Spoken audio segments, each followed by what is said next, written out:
6:30 p.m. tonight, then pushed up to 1 o'clock today. Chance of weather now has us getting started at just past 3:30 Eastern time. First of 3 this weekend, day games otherwise, and we're underway in Gainesville. And a strike from Coppola to the leadoff hitter, Ryan Waldschmidt. Bradenton, Florida native, 9 home runs on the year. Jason Bradley is calling balls and strikes. It's 85 degrees here at first pitch. That one is popped up down the right side. Caglianone's going to give a long look at this, but it is out of play as a sparse crowd is gathered here, and it'll build throughout the afternoon. And a lot of kids already scrambling for that first souvenir of the weekend. Tell you what, Waldschmidt, what a job he has done. He tore his ACL at the Cape last summer, didn't come back till mid-March. So he's a guy that's really wrestled and got them going. 38 games he started this year. His father played college baseball, wore number 21. He wears 21 as well to honor his father. And Coppola, looking for his first strikeout of the afternoon, is up and in to make it 1 ball and 2 strikes. It's pretty sticky out. Humid day here in Gainesville. Heat index right now at 91. Winds out of the west, southwest at 14. Not much of a factor, but pushing out toward right center. The 1-2 pitch. That one's yanked a long way, but foul, and we'll stay at 1 ball and 2 strikes. And again, we talked about team could beat you in so many ways, as you mentioned, Sean, with the 96 stolen bases and the power numbers and the batting average. Everything is clean across the board. They can beat you probably 4 or 5 different ways. They can lay a bunt down, too, if needed. 1-2 from Pierce Coppola. Swing and a miss. Good start for the big left-hander, Coppola. Was coming off his best start of the season. He struck out 6 Arkansas hitters across 3+ innings of one-hit baseball last week. Yeah, just a power fastball, straight challenge. It ticked up at 97. So that tells you right now this guy is throwing about as hard as he has since he's been on campus. And that was 3 years ago. Here's Emilian Pitre, French-Canadian, has really come into his own as a college baseball player. Didn't speak much English when he first arrived at UK. Learned the culture of college baseball kind of on the fly, and now they say he is just one of their everyday go-to guys, a part of their culture, and certainly, obviously, has had a very productive 2024. When Nick Mingione first saw him at a workout in Georgia, like a travel ball deal, he only weighed 135 pounds. And he is just really blossomed into one heck of a baseball player. 1-2 to Pitre, and the pitch from Coppola is shot down the left field line. That's Shelnut today toward the warning track. He's there for out number 2. Those are 2 big outs right there. I tell you what helped in that scenario, the wind blowing from left to right kept that from going in foul territory. Shelnut in left today. Just saw Dale Thomas, who steps back into the Gator lineup as the third baseman. Michael Robertson is not in the starting 9 today. Hayden Yost, the freshman, is in center field defensively for Florida. We'll run down their lineup when they come to bat. As now Devin Burks, the catcher, is in on the right side for Kentucky, a team batting .293 overall. They slug at .506. 67 home runs as a club. And Coppola looks very good here. He's all over the zone, but that's kind of his thing, right? I mean, he's effectively wild sometimes. He's unpredictable, maybe the better word. That's the best way to put it. And the reason why I say that is because we haven't seen a whole lot of him. This is his 3rd year in the program. And he pitched that 1 game his freshman year 2 years ago, and we've just seen him recently, and he looks great today. 1-2 on the way to Burks. And that got him on the arm guard. So a base runner here for Kentucky with 2 gone in the top of the first. Another look at the pitch that comes inside on Burks. Yeah, he's throwing gas today. I mean, he got hit with a big, like 95 plus right there on the elbow. Coppola's pitch count last start was around 70. They're going to lengthen him a little bit more if it goes well today. Yeah, against Arkansas, he threw right at 58 was his final pitch count in that one. His battery mate is Luke Heyman. That'll bring up Nick Lopez. He was their leading hitter overall, batting average-wise. It's a little down in conference play, but not by much. .373 on the season, and in conference play, He's been just as good, if not a little bit better, to correct myself, as that shot out of play off to the right. Out of Santa Ana, California, the city that spawned the great Gary Templeton. Former Cardinal. Yep.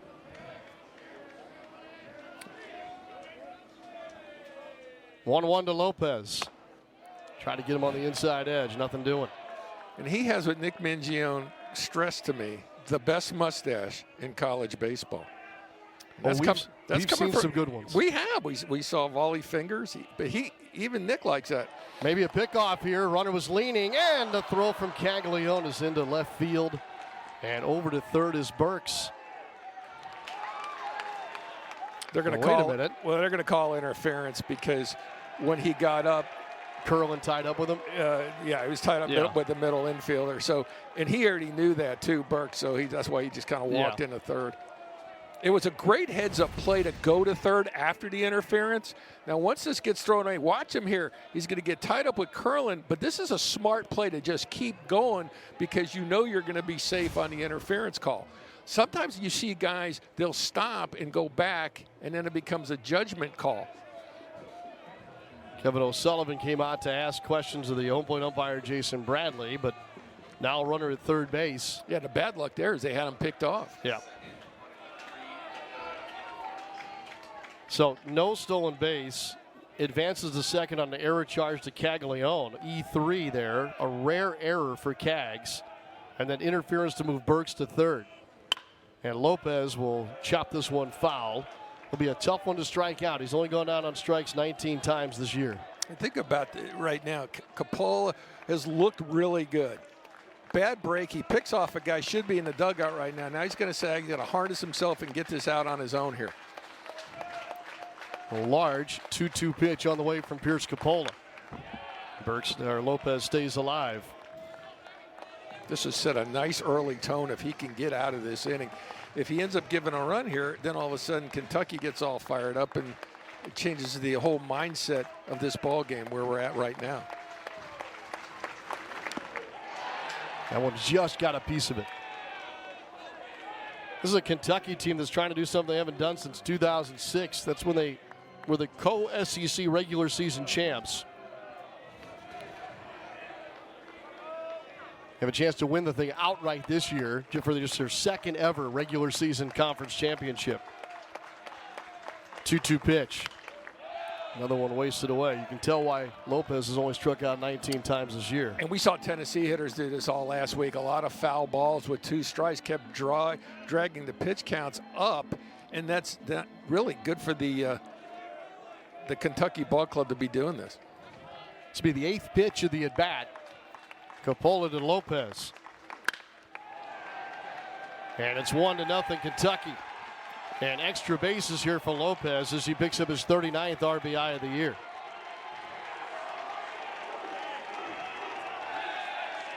So Burks in to score, and Kentucky, who's not just in first place in the East, but overall in the Southeastern Conference, strikes early here in the first inning.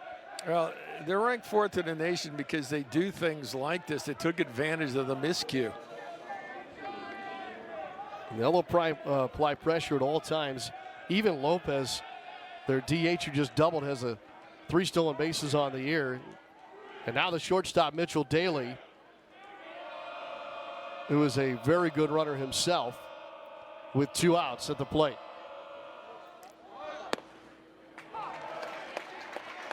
Kentucky's RPI, number 2 coming into the weekend.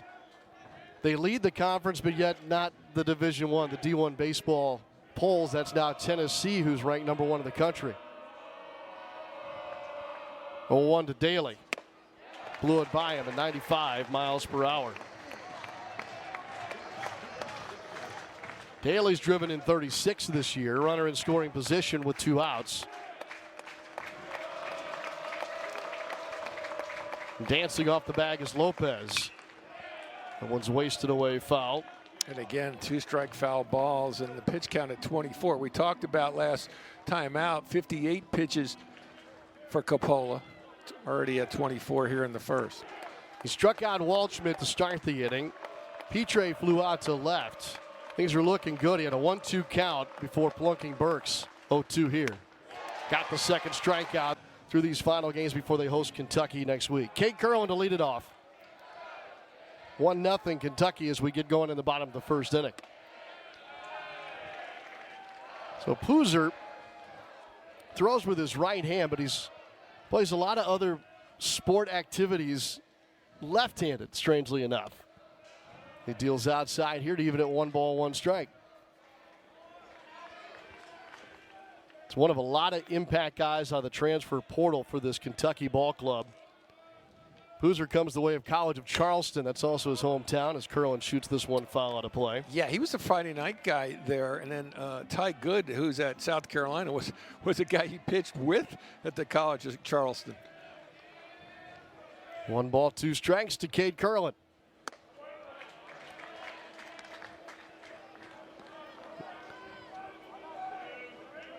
It's just a sample of some of the newcomers over these last 2 years for Nick Mangione.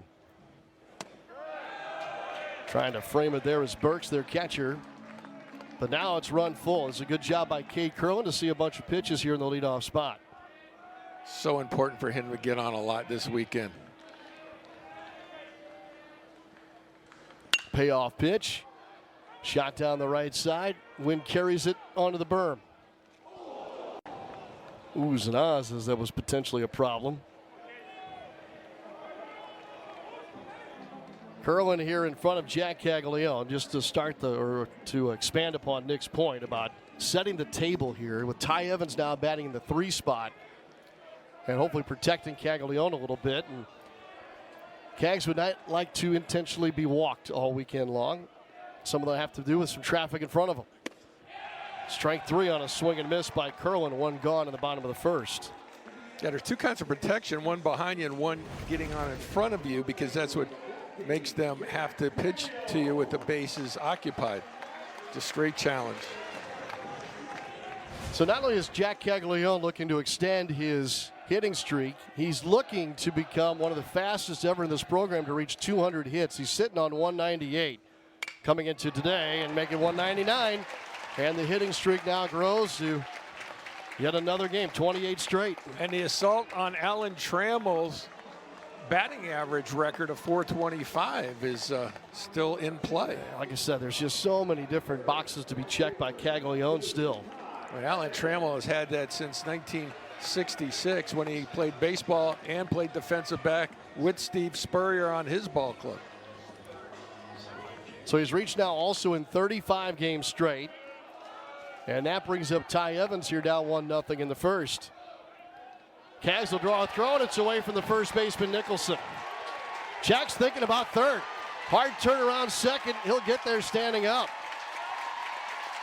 So each defense has already made an error defensively in trying to manage the base paths in the first inning. And I think a mental mistake here. I mean, Jack Caglione is on first base. He is not a threat to go. And go ahead and throw it away, I guess. Just thinking that he may be a threat to go. It's a 2-base error that's charged the pitcher, Pooser. Now the approach for Evans becomes a little more complex. And my point right there is, Sean, Cags is 1 for 1 in the stolen base department on the season, so I'm not sure why you're even bothering throwing over there. We saw that last weekend, too. Tennessee was throwing over a ton against Caglione at first base. And we thought maybe, and BT was here, but that's a big high bounce from in front of the plate. Daly, the shortstop, throws it into the dirt. We're tied at 1, and Evans is safe at first base. And this is what the Gators did. If Colby can get hot this week, this would really help the effort. And one of the things surrounding the Gators right now is this conversation that harkens back to Ole Miss's run just a short time ago. Remember, the Rebels were the last team in, and then were the last team standing. It's all about getting hot, even at seemingly the last moment. The challenge is tall, though, with Kentucky here this weekend. Well, and then you're on the road at Georgia, who suddenly is very legit in the top 15. All right, so if you win 3 out of the 6, you go into Hoover 2 over 500. So the worst you can do is 1 over 500. With Sully and the team's strength of schedule, they're gonna go somewhere. Otherwise, why even have an RPI and strength of schedule, right? The latest projections this morning had them as a 3 seed in the Durham Regional. Okay.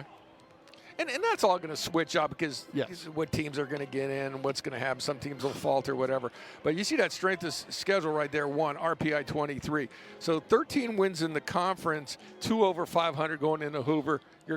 I think you're gold. Otherwise, why even bother, like I said, with RPI and strength of schedule?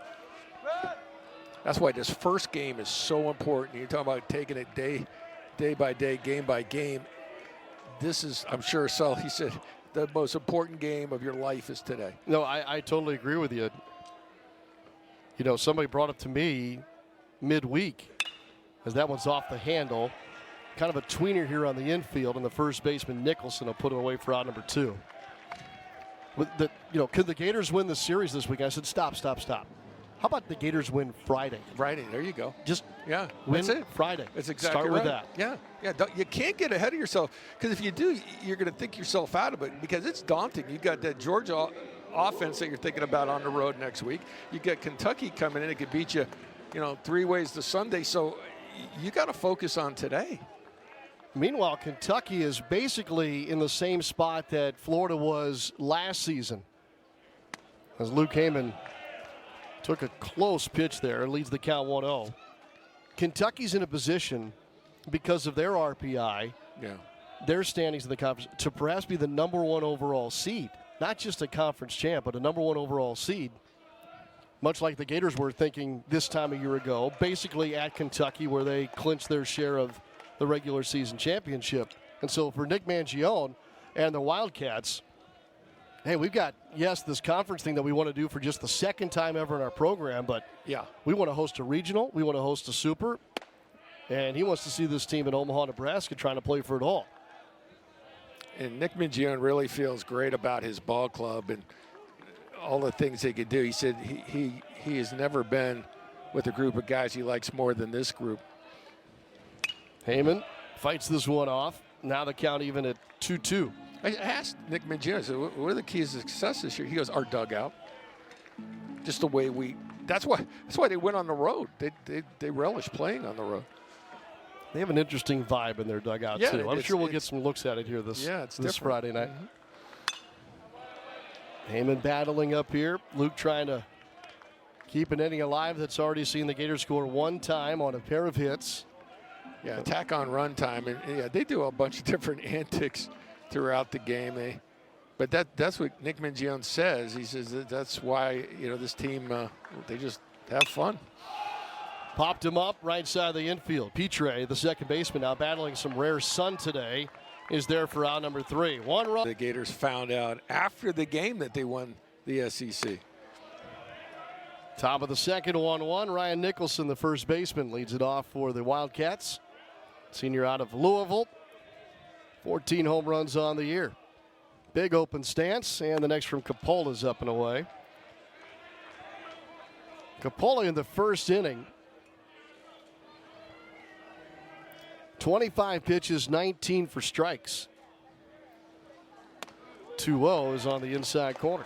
Well, Nick Mangione says, what I love about Nicholson is he plays even bigger in SEC play. He's got 12 home runs, hitting .322 in SEC play. Overall, he's hitting .299. Breaking ball's working. And that's the thing, a good breaking ball here, because we know the fastball's hoppy today, clicking up as high as 97. Chance for Caglione to shine again. How about that play down at first base? Something that gets overlooked in his game is his ability to play first base. We've seen him lay out. We've seen him flag down foul balls. And this is just typical what he's done. Another thing he does, he picks a lot of throws from his infielders and saves them more times than not. 1 gone, and Nolan McCarthy to the plate. What did we say when he walked it off earlier this year? The legend grows. Yeah, the legend grows. It's unbelievable. That's what you said, yeah. McCarthy is the center fielder for Kentucky. The Batcats, as they call themselves. Okay.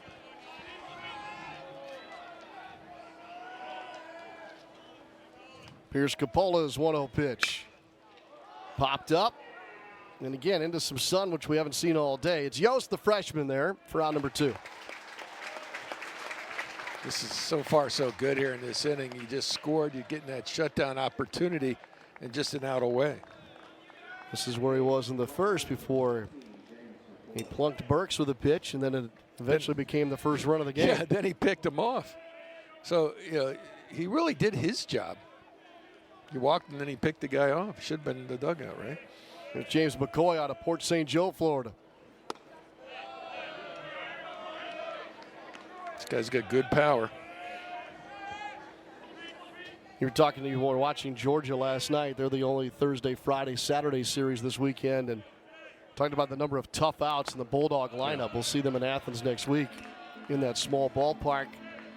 There, it's a hitter-friendly park. This Kentucky team's got a lot of tough outs, 1 through 9 as well, and this guy's included in James McCoy. 2-0 pitch from Coppola. Chopper, foul.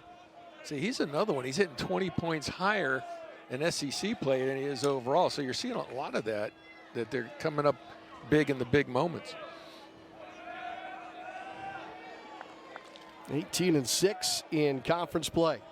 Yeah, 308 in conference play, 293 overall. Wasn't his hardest pitch, but it does zip right by the bat there of McCoy. Yeah, that's good to see right there. It's a straight challenge. 9-hole hitter Ruben Church on deck.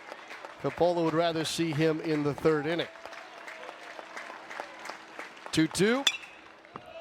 Do it again. See, this is where Florida comes dangerous from here out. If you can get a Coppola ready to go, stretch out, and become a guy as a starter, it's a world of difference. Liam Peterson is looking a heck of a lot better the last couple of outings. So the starting rotation could actually solidify itself this late in the season.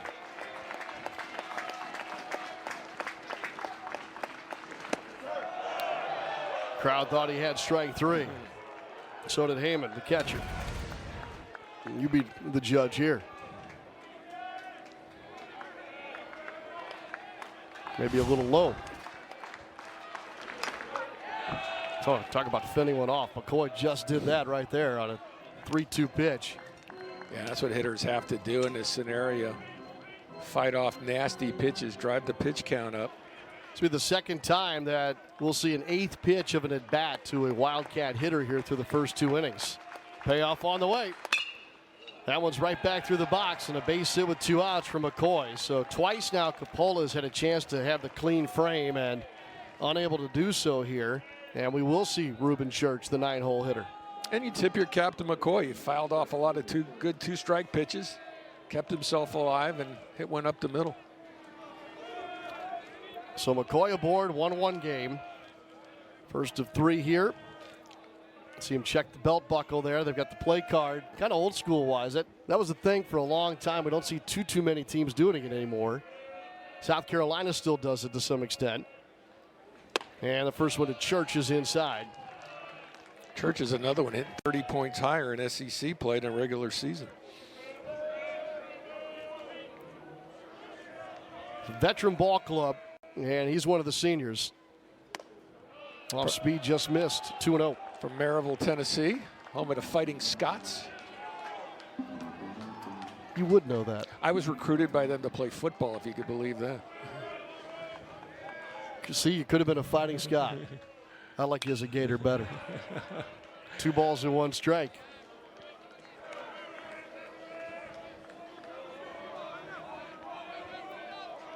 You know who else is from Marysville, right?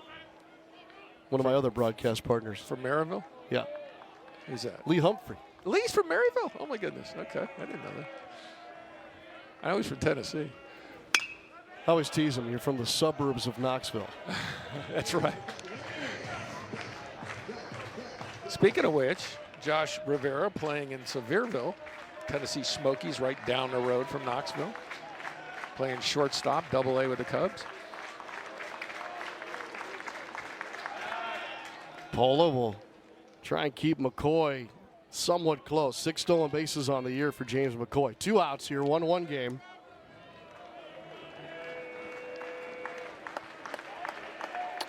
Big 2-2 pitch upcoming. This will be pitch number 45 for Coppola. Home with it. Strike three call. Third strikeout for Coppola. No problem with that 2-out single. Church, the 9-hole hitter, is down on strikes. Fun in the game so far is unearned if you're just joining us. A couple of throwing errors on the infield between the Gators and the Wildcats, and Donay goes around for strike one. Well, Donay has really shown his power since going into the lineup on an everyday basis once Garrison, catcher, got hurt. Boozer wanted that, and just a little bit off. 1 ball, 1 strike. So Donay, either the catcher or the DH has found his way into that lineup card. Each time out now for Kevin O'Sullivan. That's a powerful cut, but it's empty. 1 ball and 2 strikes.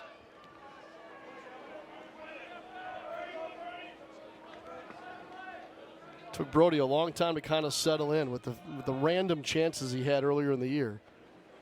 You know, and Brody's one of those guys, you get what you get. I mean, there's swing and miss in there, but if he barrels it up, it's leaving the yard. And today, the wind is blowing out to right field, and that's going to affect some balls hit. 2-2 to the DH. Down on strengths is Donay. And so, in now the first 2 innings each, Boozer has struck out the leadoff man he's faced. Little 2-seam run, 93 miles an hour. Hit the spot down, and that's where you have to throw it to a big, strong hitter like Donay.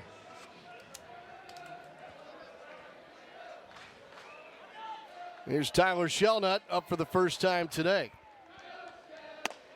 He will be honored later this weekend as a part of Senior Day festivities. Yeah, he's had a nice 2 years here. Transferred from Santa Fe, played for former Gator Johnny Wiggs down there. He's in a hole 0-2 to start his at-bat against Trey Boozer. Shelnut's versatility has also been one of the hallmarks of his career here now as a Gator as well. And it's been needed this year for sure. Third base, outfield, first base. Does not chase here. 1 ball, 2 strikes.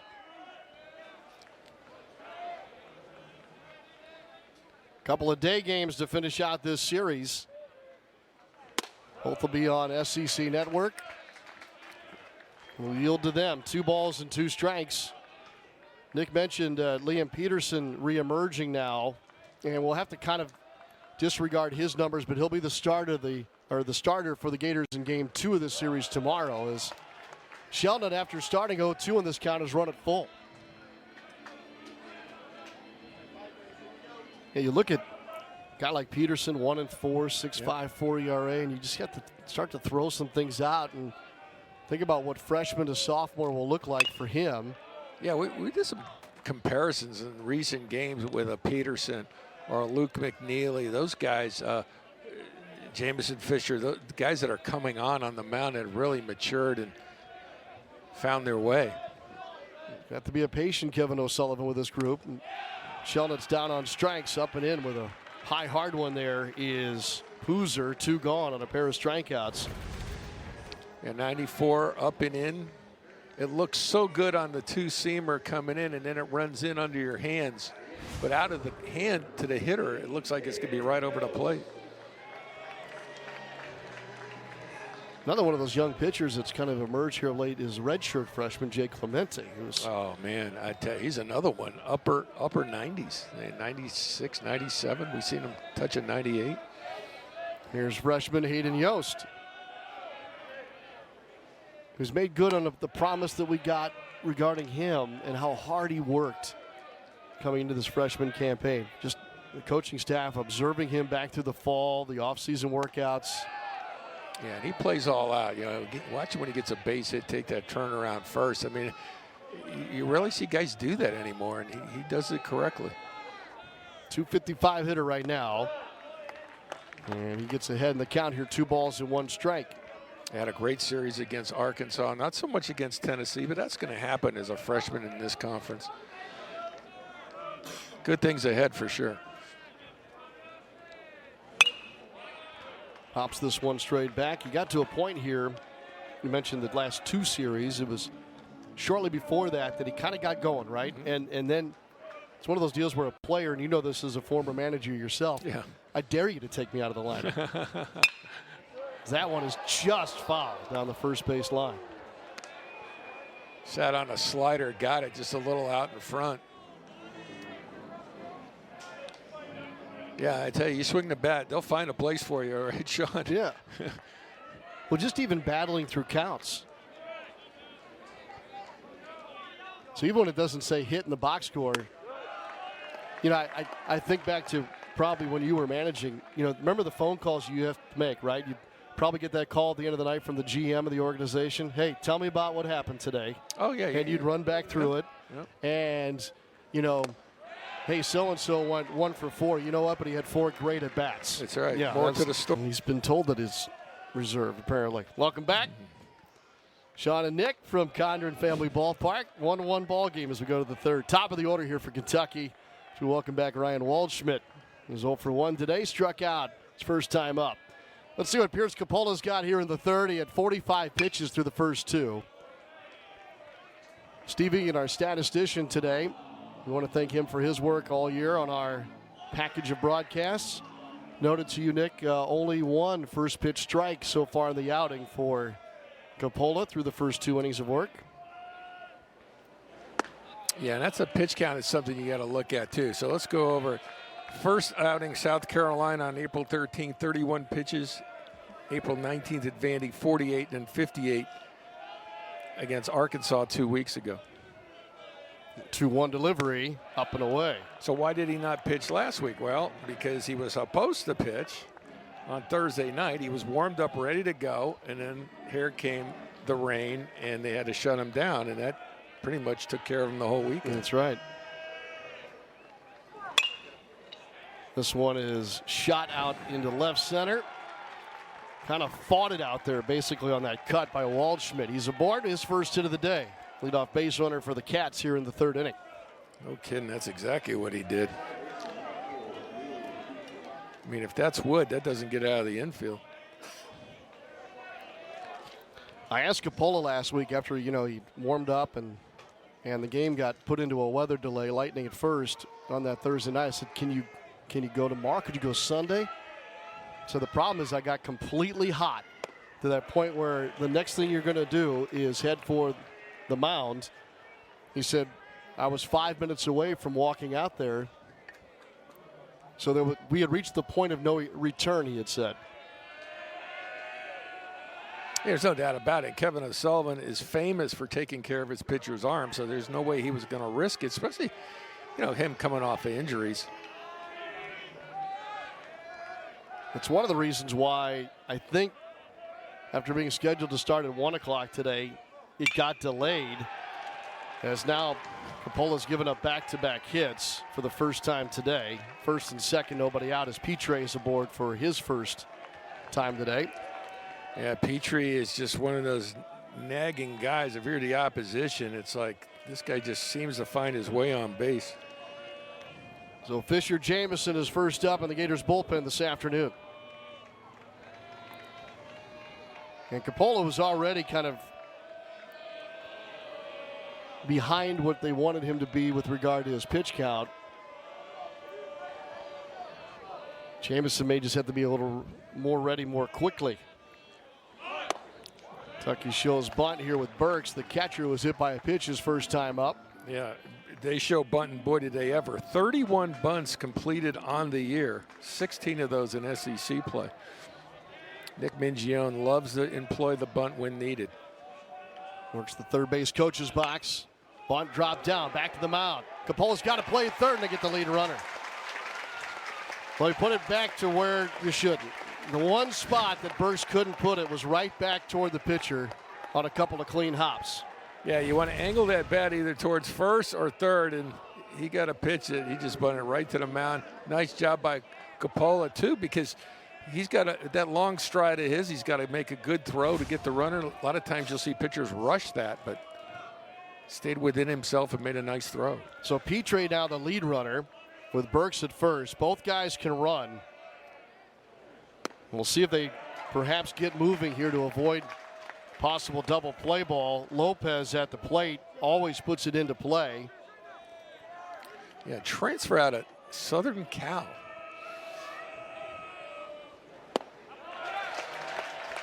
And I agree with you. Don't take your eye off the runners, because a long, tall lefty with a long delivery time is a good time to steal third off of second base.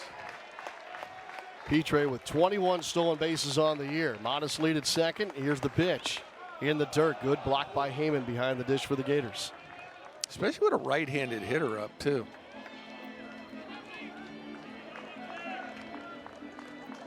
And Georgia, who we'll see next week, all the power they have, they do not run a whole lot. They look at a situation like this going, hey, look, we're just going to, especially if there's this certain guy named Condon at the plate. Yeah, they'll just take 3 good swings at it. Turning a throw to second, and Petrie ducks under the throw there, fielded by Shelton. And that's good to do that. There's times to throw to second, times not to. You want to show them that you're thinking about it, because this is definitely a time where they could do a double steal attempt. Lopez with an RBI double last time up. There goes the runner from second. A wheel around by Coppola, and he got the throw right to Thomas in time. And Petrie is out. What a dynamic play on the mound. That is not easily executed by Coppola. And a bad job of base running right there. Took off before the pitcher made any move at all. And great job by Coppola, because a lot of times you'll see the pitchers throw the wrong base on that, but he was able to go ahead and right himself and figure out what was going on. So 2 outs in the inning, and both come at third base. And we talked about the things that have done well for Kentucky, laying down bunts when they had to and stealing bases. Both betrayed them this half inning. So Lopez, the 1-2 pitch, is tall. 2 balls and 2 strikes. Yeah, Petrie just started taking off. I mean, the pitcher isn't even making a move towards home. There was no need for him to take that early break. It was a great job by Heyman, whoever caught it, to tell him to step off. To the plate with the 2-2, and that one is going to drop foul. Not by much. This would be such a great escape here with 2 men on, nobody out, and the 3-hole hitter coming up. And you'd like to think, Nick, if he can keep this around 63 pitches, maybe he runs out there for the 4th. Trot him. It's important to get as much as you can out of Coppola, because obviously he's only going to go one time the entire weekend. Save the bullpen as much as you can. And it's not that he's just out there saving the bullpen. He's effective. He's getting outs. He's not only getting outs with his pitching, he's getting outs with what he's doing defensively. On the bunt, he's actually picked off 2 guys. One didn't go right, but in effect he has. Lopez with 16 doubles on the year with 1 today. Stays alive with another foul ball. Tell you what, we've seen a lot of really good hitters in the SEC this year. This is a guy in Lopez that battles as good as anyone we've seen. We saw Tennessee foul off so many pitches last weekend. My goodness. 2 strike counts. And an 8th pitch coming now from Pierce Coppola. Did he get him? No. Wow. Full count. Coppola wanted that one. You could see it on his face. So a payoff pitch coming. Yeah, you got to challenge him. Trying to keep it a 1-1 game. On the way. You knew that was coming, right? Another foul ball. Actually went off speed there. A little cutter. Coppola trying to throw the kitchen sink at this guy. And it's a pitch you don't expect, but he was able to foul it off. Birch leading at first. Just go ahead and throw the heat and call it a day. 3-2. Ball 4. Lopez wins the battle. A 10-pitch at bat. Yeah, real good at bat. And Kevin O'Sullivan steps out, and Coppola saying, no, one more. 2 outs, and Mitchell Daly, the shortstop, up on the right side. and up in the box. They're trying to nibble that edge there with home plate umpire Jason Bradley, who was tough on a couple of Coppola pitches to Lopez, who's aboard first with the walk.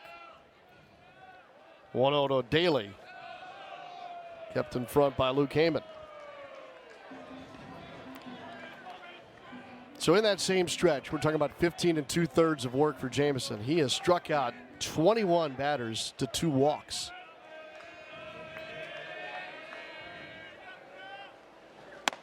And he hits the strike zone here for the first time today. Yeah, that's a good sign. Hitting the slider on a 2-0 count.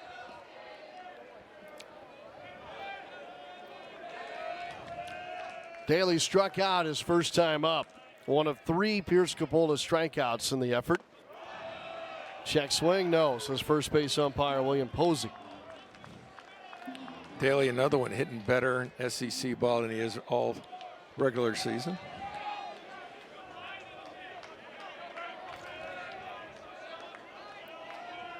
Kentucky roared out of the gates in SEC play. That time he went 3-2. There was a little bump in the road, but then they recovered. They had a massive weekend against the Razorbacks. Yeah, they hit a funk with their pitching or starting pitching for 2 weeks in a row. They righted the ship, as you said, last week. And Gion, the head coach and the third base coach. 3-2, got him on the edge. Strikeout for Jameson, puts out the fire. There's also struck out the side in the second. And now Thomas, first time seeing him.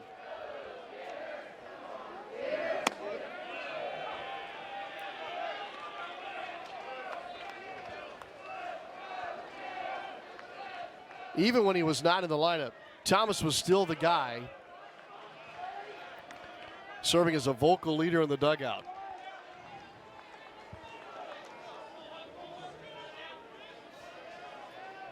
He holds everyone accountable, and that includes himself, and he's on board here as he shot one off the pitcher. And a leadoff single for Dale Thomas. Yeah, and that's like what you like to see, too. A guy that's a great teammate. That's so important to be that. If you're in the lineup, you get taken out because you're scuffling, but you're still rooting your team on. You want your entire team to be like that. And he paid off dividends here with a leadoff hit. His last start was April the 18th at Vanderbilt. And this is a big way to start the third inning. It sets up the top of the order now. And Cade Kurland is 0 for 1. And Sean, we talk about it's so important for those back end guys, bottom of the order, to get on and set it up for Kurland and Caglione.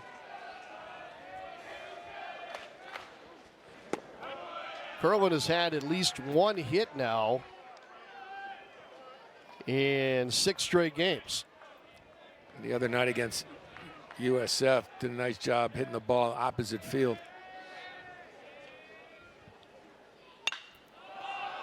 That is into the sun. Who wants it? Center fielder calling for it, and made a long run McCarthy did to retire Cade Kurland. Yeah, it's like almost like he ran in. As a center fielder, when you come in on like that, when the ball starts moving around on you, that means you're landing on your heels. You want to be on the balls of your feet. Eyeballs start bouncing, and Yep. we're told that's hard to see when your eyeballs are bouncing. Yeah, it's not good. I'll tell you who is good. This guy. 1 for 1 today. 28-game hitting streak now for Jack Caglione. He's looking for career hit number 200.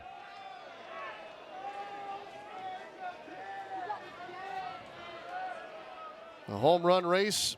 Charlie Condon broke the new BB Core single season record last night, hitting his 34th, previously held by Caglione.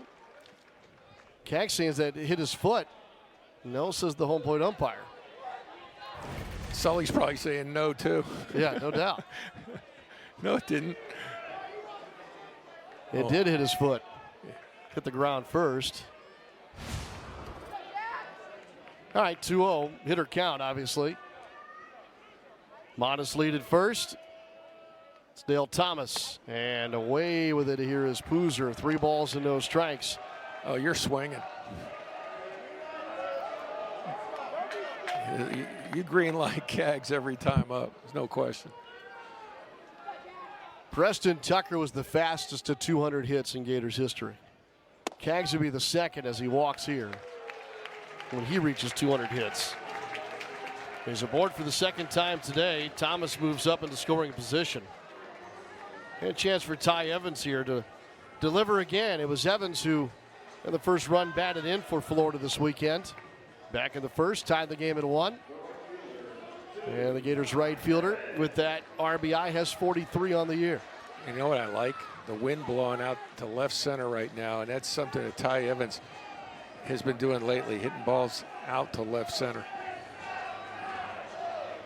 Maybe he could barrel up and ambush maybe a first pitch breaking ball here. Boozer's first to Evans. Out towards left center, but high and certainly not deep enough. McCarthy is there for out number 2. Thomas tagged, made a hard tag at second and went back. Caglione thought he was going to third and had to scramble back to first base. And I think if Daly would have noticed that right away, he would have thrown over there. Because Cags was probably about halfway to 2/3 of the way to second base, thinking, like you said, that Thomas was going to go. Daly could have thought to himself, too, look, if I make a mistake on this throw, though, now we got a real problem. There's been some miscues throwing the ball around the field here today so far. That one is popped up. Shelton deep. It's carrying with that breeze. It's up and gone. A home run. Just sneaks into Disney Grove. Mother Nature pushed it maybe just enough. Shelton though goes yard. A 3-run shot to make it 4-1. And both benches now have been warned. Let's play ball. That is huge right there. 17th home run for Shelton. Yeah, Del Thomas got the inning going. Had the leadoff single. He, Cags, and Shelton all come around to make it 4-1. I mean, the last thing you want here is have anyone ejected. This is a big series. You need everybody. It's hard to decipher here is who started it.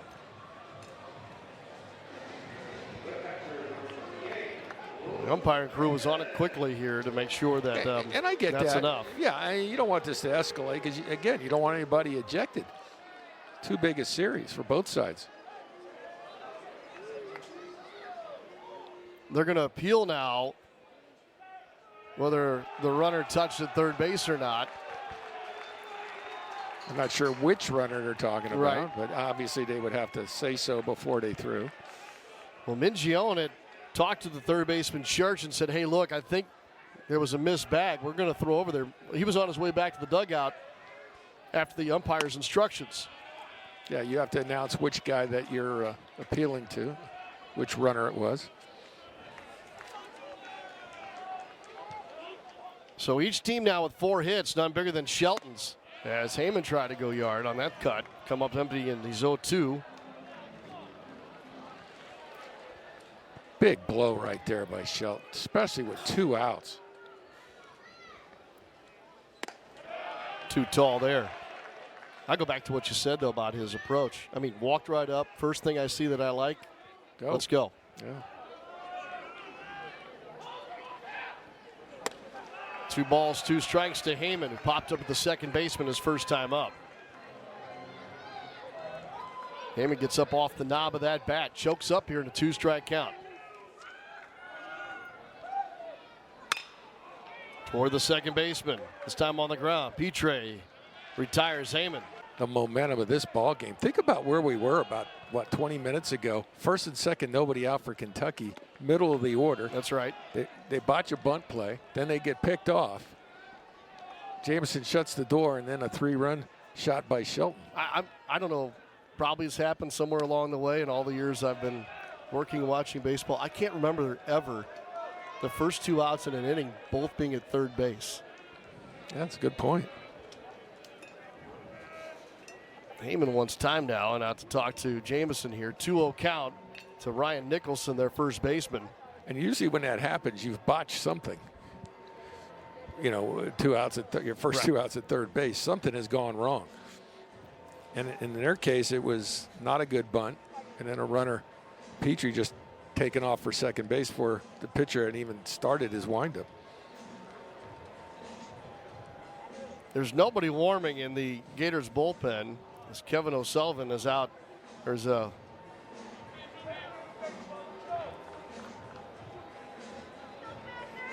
trying to relay some kind of a message there to the battery of Jamison and Heyman.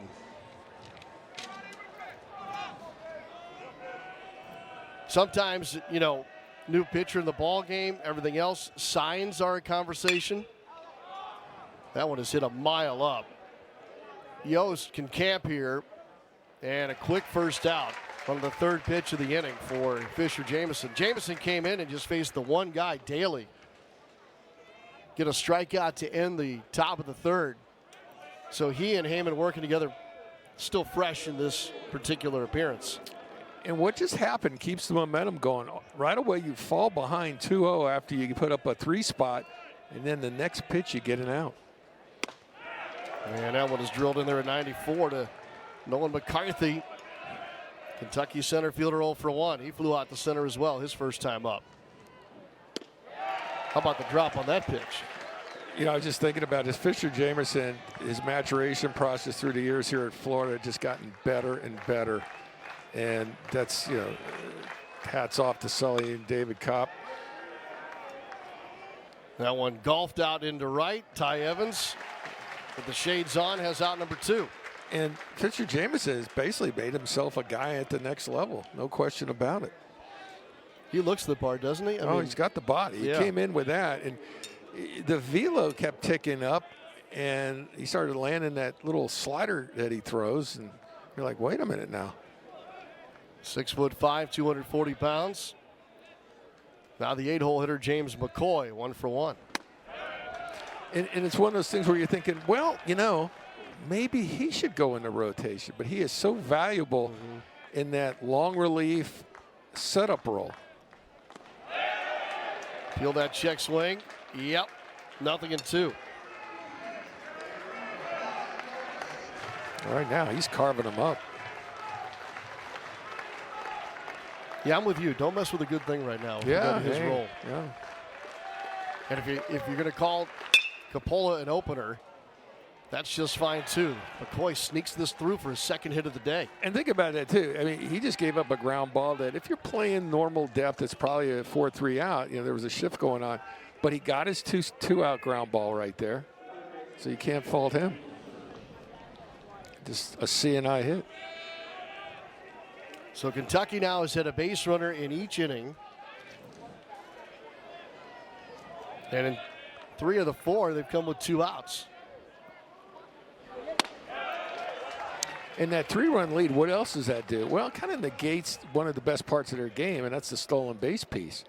Because everybody kind of shell-shocked the way they've been running the bases today, which has not been very good.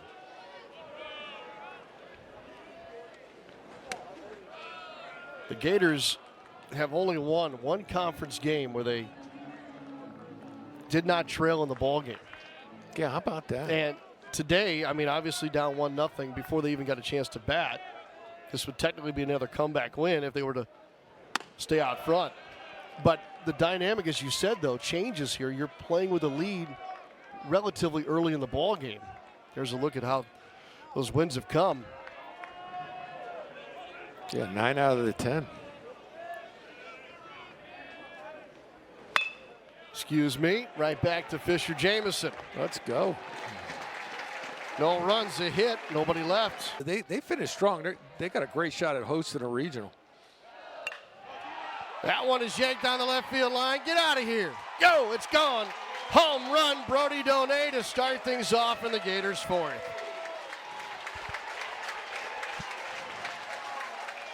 Tenth of the year for Brody Donay.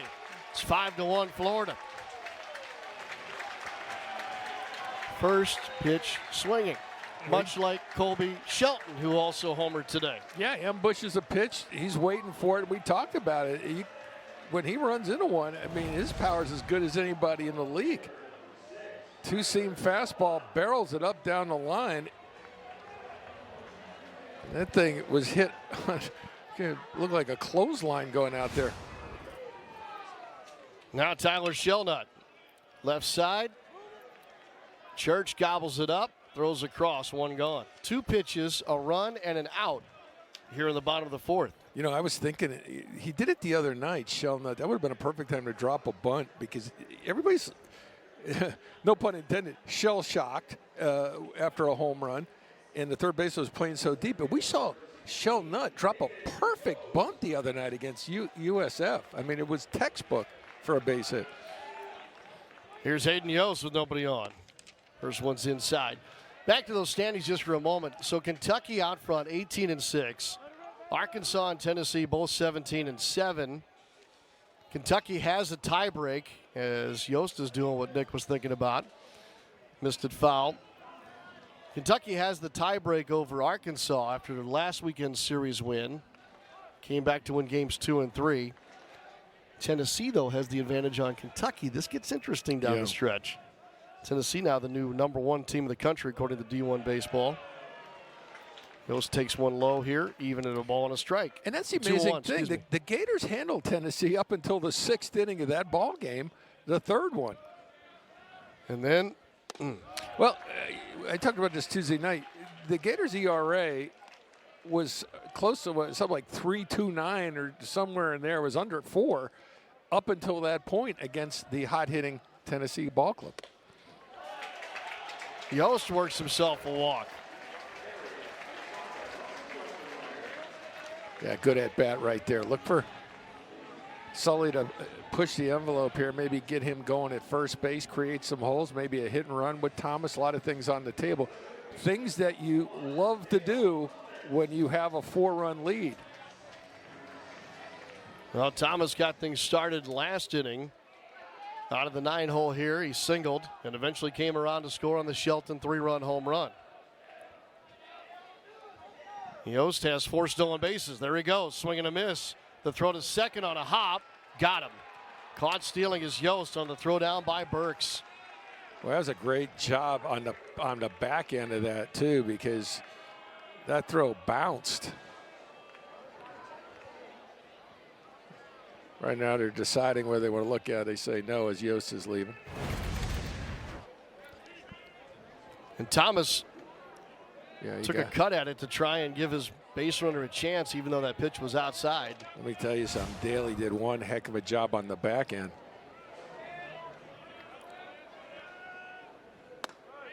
And it was a tough play, too, for the catcher, Burke, because it was out of the strike zone. So he had to reach over and then have to right his feet before he made the throw. 1-2 to Thomas now.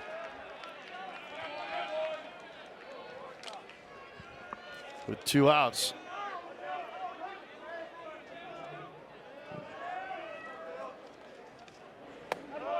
Good take by Thomas, even at 2 balls and 2 strikes. Just to finish that conversation about what's in play here this weekend in the league, don't leave Texas A&M out of this conversation as well with 6 to go for them. They're 2 games off the pace set by Kentucky. Check swing. Nope, says the first base umpire. So Thomas in a battle here is run at full, 3 balls and 2 strikes.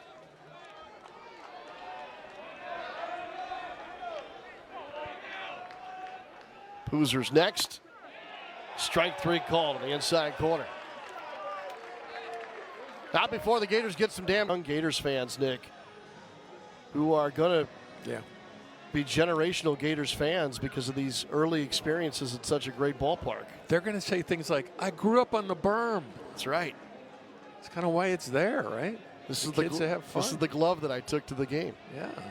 I caught my first foul ball on the berm. I was 8 years old.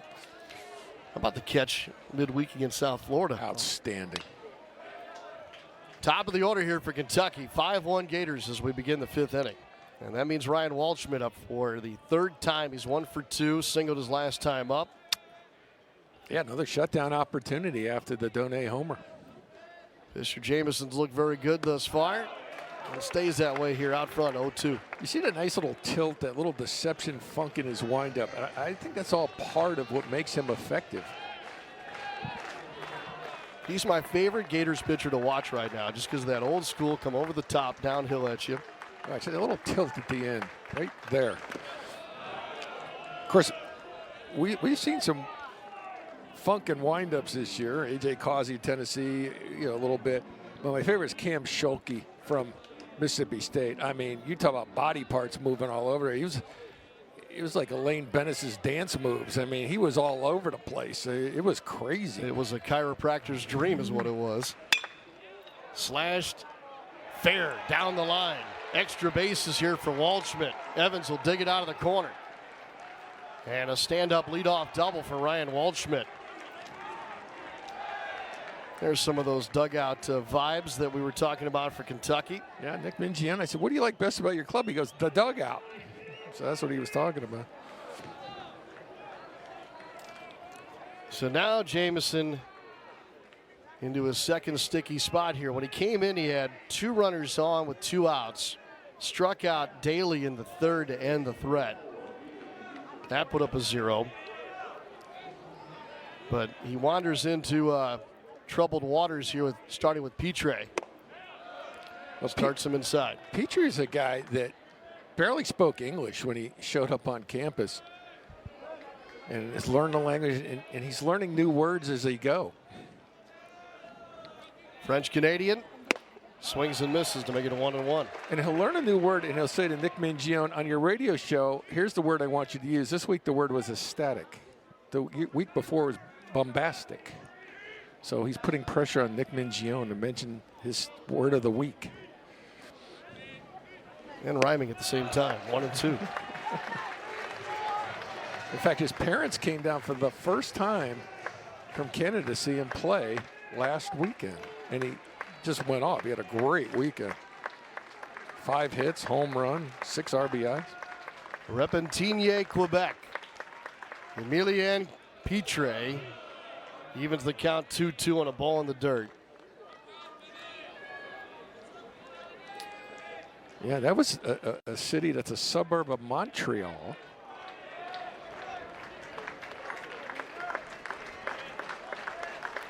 Nobody out. Check that runner. Caglione will lead Jamison to the bag. 1 gone. Move the runner over to third, though. Waldschmidt's 90 feet away. Yeah, productive out, but also with a 4-run lead, why not get the out right here?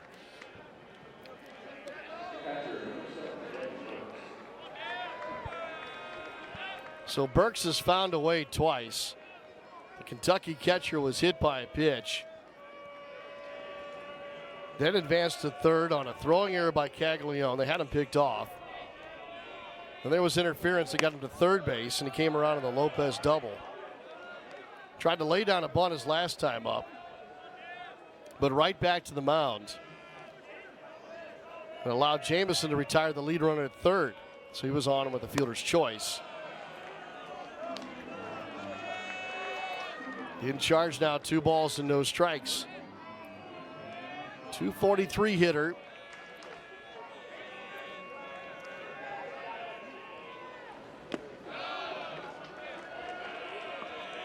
No activity in either bullpen. 5-1 ball game.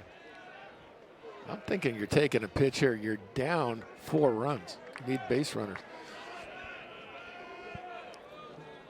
His average is better with runners in scoring position, 283. And he takes here, up and in, and he is aboard, and they're at the corners here for the Wildcats. And a dangerous hitter coming up. It's the first walk issued by Fisher Jamison today. And Kevin O'Sullivan will come out to talk before they face Nick Lopez, who's seen about 35 pitches and 2 at-bats, and I'm not that far off. Yeah, Lopez has been a tough out, and you got to really work this guy. So Jake Clemente will get up and start throwing in the Florida bullpen as O'Sullivan has the entire infield in for the meeting. There's Clemente, who's been very good here, the redshirt freshman. Yeah, he's out of Stoneham Douglas High School in Coral Springs. Really has been coming on. Gators out front 5-1, but now Lopez, who walked his last time up, did so in a 10-pitch at bat. And to give an example, last week against Tennessee in a relief effort, 61 pitches were thrown by Jamison.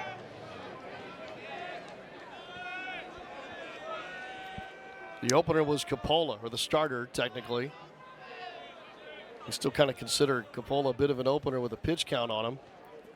You see Heyman here is going to give the signs what to do in the event of a first-third steal. I think right now, if you're Nick Mingione with a left-handed hitter, right-handed pitcher, you leave that runner at first base. Now time called from the bench. Mingione, the third game, you could possibly move your runners a little bit longer, but you got your guy up here that could drive in runs. I think you just play it station to station here. We'll see what Burks does leading at first base. 15 stolen bases this year. First pitch is a swing and a miss and an off-speed delivery from Jamison. And Gators pitchers have thrown everything that's in their arsenal at this guy, who has doubled and walked. And you're sitting here saying to yourself at home or wherever you may be watching this afternoon, okay, good. 0-2, good start on Lopez. But then he has worked himself through, like, I don't know, a box and a half of baseballs on foul balls to work the count back to his favor. It takes here to make it 1-2. And that's the other thing he does well. He's got a great eye up there and a great mustache.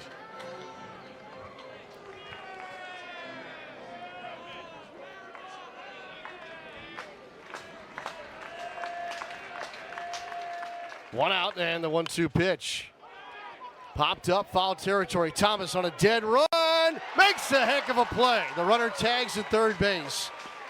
To trade the run for an out here, but Dale Thomas, I mean, that is as difficult as it gets for the third baseman. You absolutely trade a run for an out, and that is a great play by Thomas. Boy, he has paid off dividends getting the start today. Got a base hit, scored a run, started a rally, and just makes a great play right here. Obviously, they're looking at when the ball is caught, they're going to tag up from third because the momentum, there's no way he's going to get up and make that throw. I thought maybe the runner left early at third base. Luke Heyman thought the same thing. He asked the dugout, should we appeal to third? And they will, to see if he left early. So the home plate umpire, whose job is to watch that tag, here's a look, whether he left early or not. Watch the box in the lower left. Oh, he's good. He's good. Yeah. Well, I tell you what, I'm glad we've got such a fantastic crew here in Gainesville with Gator Vision and SEC Plus. It's outstanding work by our crew here as we work our final scheduled SEC Plus broadcast. Big salute to all the men and women working cameras for us this season. Kind of a false start earlier today. They had to do some waiting. They sure did, and it's been a long day, and we appreciate it. Yeah, I'll tell you what may go overlooked here if he ends up scoring is Burks taking second base on that. Just saw that out of the corner of my eye. And looky here now. He is going to score from second easily here as Daly shoots it into right field and has an RBI double. So now 2 runs have crossed here in the inning on Jamison. I think for the Wildcats. And Ryan Nicholson, the first baseman, 0 for 2, is there with his open stance. Good start. 96 on the fastball from Clemente. 2 runs in on the inning. Waldschmidt led it off with a double. He came in to score. Burks has also scored. He walked. And you got to be careful where you pitch him because he's got pull power. Wind's blowing out hard to right field right now. So you got to be careful on that down and in pitch. The runner at second is Daly, their shortstop. Stay away from that low and in there. 2 balls and 1 strike. You know, Gators out to a quick lead as you see. I always say you see what that's the effects of the wind. That's not the wind because I've never actually seen wind. I've seen the effects of wind. Wind had a big effect in our state earlier today. By the way, we sent our best out to our friends in Tallahassee today. Tornado touchdown in the state capitol. There is a lot of damage on the Florida State campus, including Dick Hauser Field, where the Seminoles play. They are not home this weekend, but they have a tremendous amount of damage across campus and on that ballpark. 3-1. Tapper foul to the first base side. Talk about being a pull hitter. That's where he yanked it, and Caglione guarding the line and deep at first base for the Gators defensively. Yeah, you know, he hit a bunch of home runs at Cincinnati last year, 18. He actually came through here last season, Cincinnati, and we saw him and what he was able to do. Check the runner at second. 3-2. Got him. And so 2 runs at the top half of the inning for the Wildcats, and now the top of the order for Florida in the form of second baseman Cade Kurland.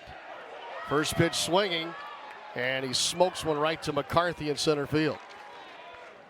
Seemingly the approach has changed now since Shelton's home run.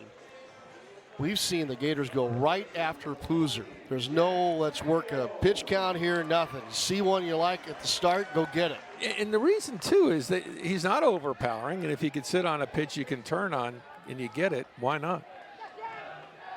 They will pitch to Caglione. Kind of. We'll see.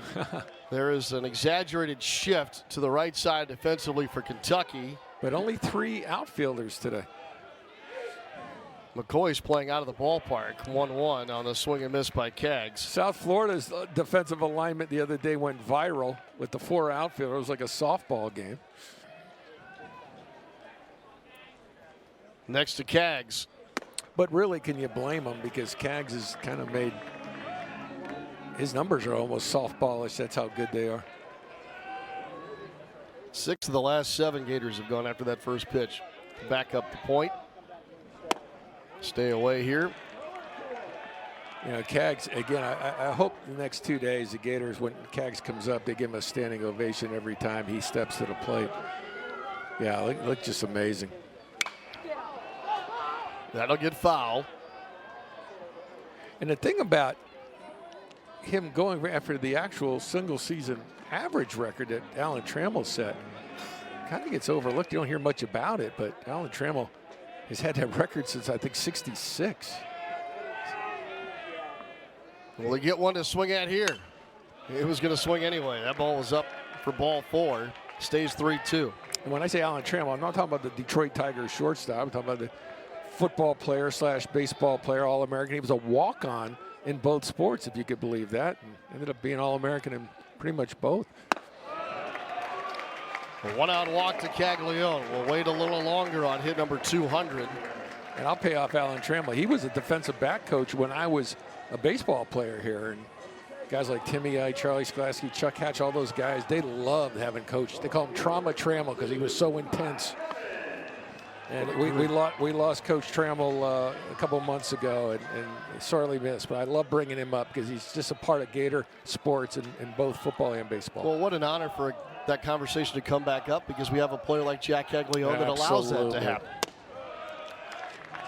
Ty Evans at the plate. Drove in a run with his first swing in the first inning. RBI single. Tied the game. And it's 1-1 here to the Gators right fielder.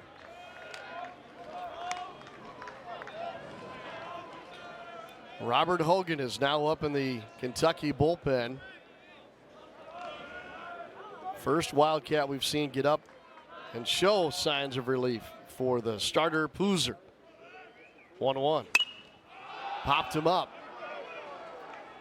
Sun and wind here for 2 guys, and it's the shortstop Daly who calls it.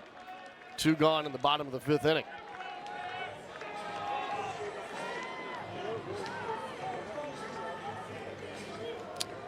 And Poozer knows he's got a job to do here to get one more out to get that shutdown point. So this is big right here. Gators can get a big hit from Shelton here and just demoralize him. Shelton jumped on the first one he saw his last at bat. A wall scraper to right field. First to him here, outside. Good discipline by Shelton there. Temptation would be trying to repeat exactly what you did the last time. Kentucky thought it, sent it outside.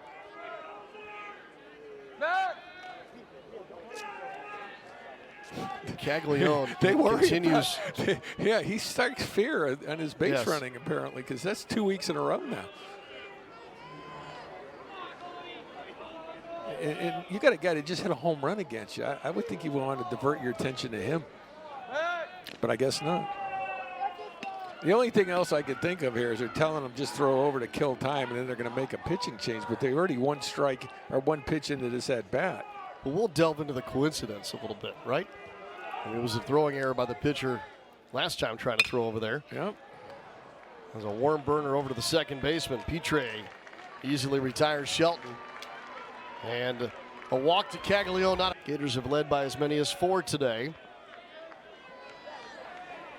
And Noah McCarthy, who's 0 for 2, is ready to go to start things for the Kentucky Wildcats. He's their center fielder. And he fouls the first one back. Dick Mingione was talking about McCarthy. He says, you know what I like about this guy? 4 years in the program, waited his turn. A lot of guys probably would have bailed, but finally got his chance. A little slap one on the ground here to Shelton. And the shortstop's across for out number 1. Tell you what, something that's gone maybe overlooked by Gator fans. The great job Shelton's done at shortstop this year. I mean, he had to replace one of the better defensive shortstops in Gator baseball history, Josh Rivera, and he has done a nice job playing that position. And that was a bit of a position change for him, or Yeah. back to an old spot. Back to an old spot. Right. Yeah, yeah, he played third base last year at Alabama. Here's McCoy. And Alabama had a really good shortstop. There was a veteran guy, and he was just a freshman. But yeah, Shelton's done really, really good. Chuck Drolleman works with his infielders. 1 ball, 1 strike to the Wildcat right fielder. There's Chuck Drolleman. Yeah, he does a great job with the Gator infielders, I'll tell you. And I did a survey, and I told Chuck, I said, by the way, you're voted the best BP of any assistant coach that throws. And he says, you know I am. And I said to him, I said, when Cags gets to the big leagues and gets to the home run hitting contest, are you going to be his BP pitcher? And he goes, I'm ready. It is a show. And Shelton's in that same group as Caglione, the hitting group. Yeah. In pregame BP. That's intimidating, that group. Yeah, that's a good pitch right there. Wow. Just ate him up. Corkscrewed him. Of course, last year that hitting group, Wyatt Langford was Oh, my involved. goodness. Yeah. Pregame BP was not to be missed. 2-2 with 1 out. Make it 2 outs. Clemente, 96 cheese.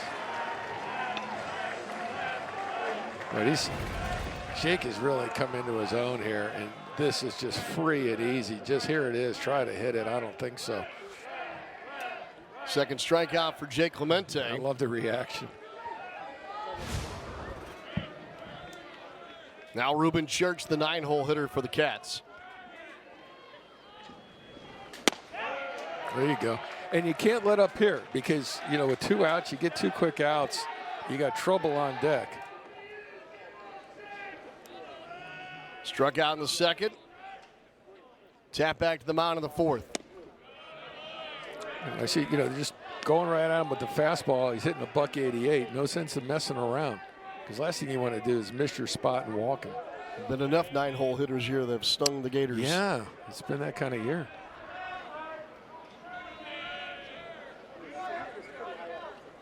One, down and in. There are tickets available for tomorrow's game here at Condren Ballpark. Yeah, last 2 days to see a guy like Jack Caglione play for the Gators. Got to get out here. 2-1 pitch. Chop foul. Won't have the same student turnout. We're kind of in between semesters. Summer A here at Florida starts on Monday. Another great academic semester turned in by Gators student athletes. Here's spring 24. Senior Day will be on Sunday. Mother's Day, 2-2. Swing and a miss. Down on strikes is Church. A 1-2-3 into the bottom of the 6th inning. 5-3, Florida on top. Luke Heyman to lead it off. And he's hit by a pitch. And an already active Kentucky bullpen will be on red alert now, with Brody Donay coming up. The one pitch, the leadoff hitter is aboard. Through 5 innings so far, Boozer 5 hits, 4 runs, or 5 runs, 4 earned. He has walked 3, struck out 5, and now hit 1 batter. And time called by the catcher, Burks. And this is to allow that bullpen some time. He'll face Brody Donay, who did this back in the 4th, Nick Belmonte. Yeah, hunting the fastball, gets it, and deposits it. I think the word you used was clothesline. Yeah, that's what he did. Clothesline for sure. So Donay will step in here. And the Gators looking for insurance now in the bottom of the 6th inning. Maybe not insurance at the moment, just some breathing room. That Kentucky team will be down the back of your neck the rest of the way. Donay's home run was his 10th of the year. Solo shot to lead off the 4th inning.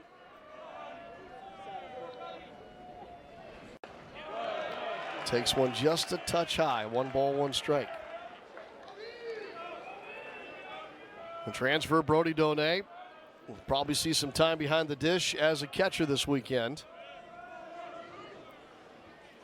1-1.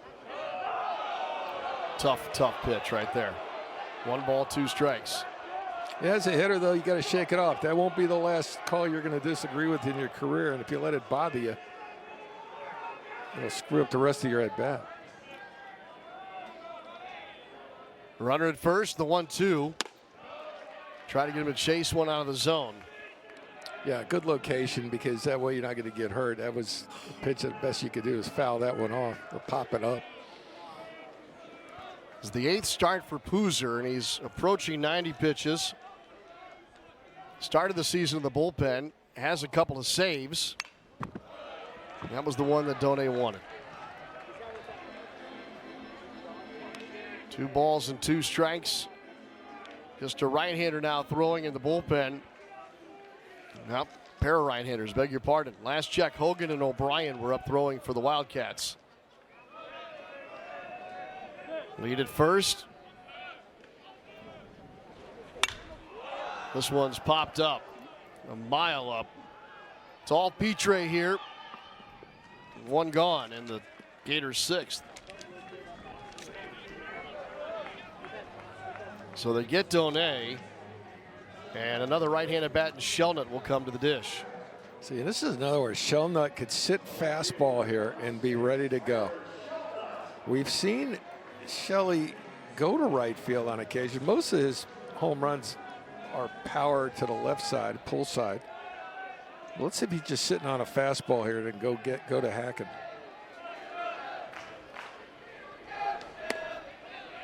Breaking ball to start him. Yeah, good layoff right there, because he didn't get the pitch he wanted.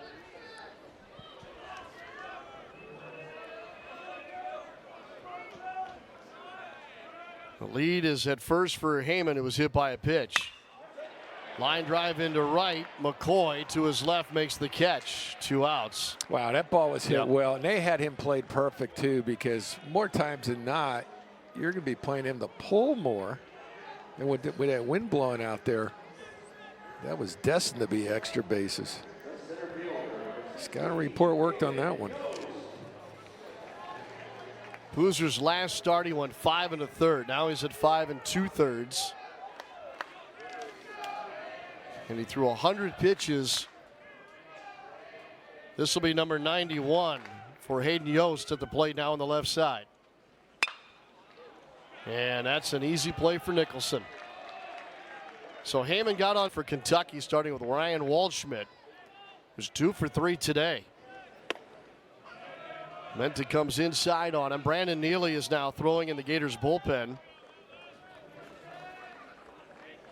Waldschmidt, one of 3 doubles today for Kentucky. 1 ball, 1 strike to the Kentucky left fielder. Petre next, then Burks. If those 3 get on, Gators will have to deal with Nick Lopez here in the 7th inning.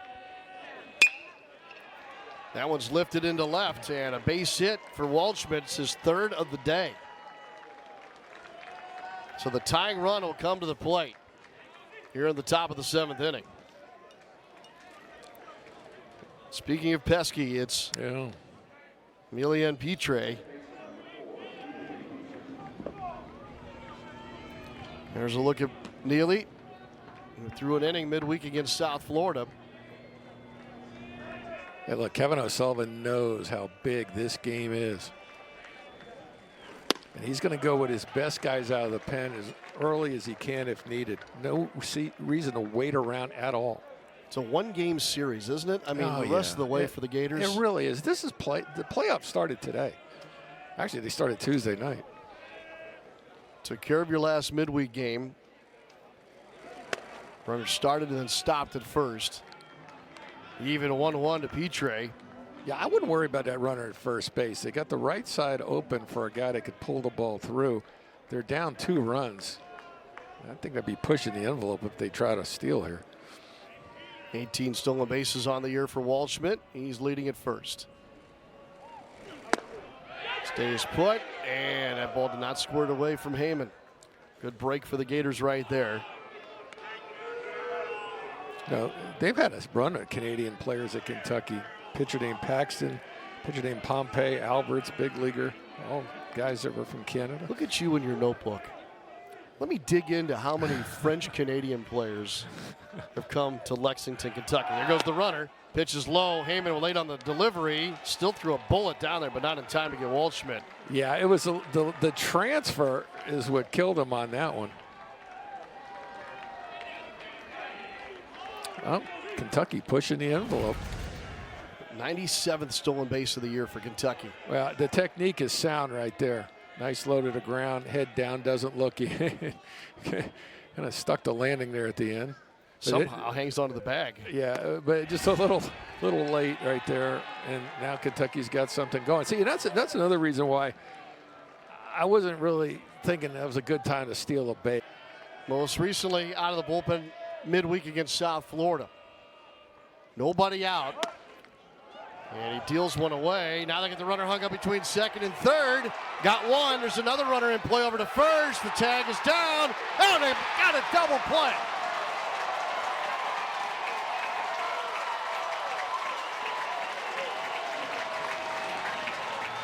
Have you ever seen that? A pitcher comes in, throws outside on a bunt attempt. Both runners hung out to dry. Thomas tags the lead runner, Waldschmidt. And then Petre was in trouble, and Caglione put down a dynamic tag to end the play.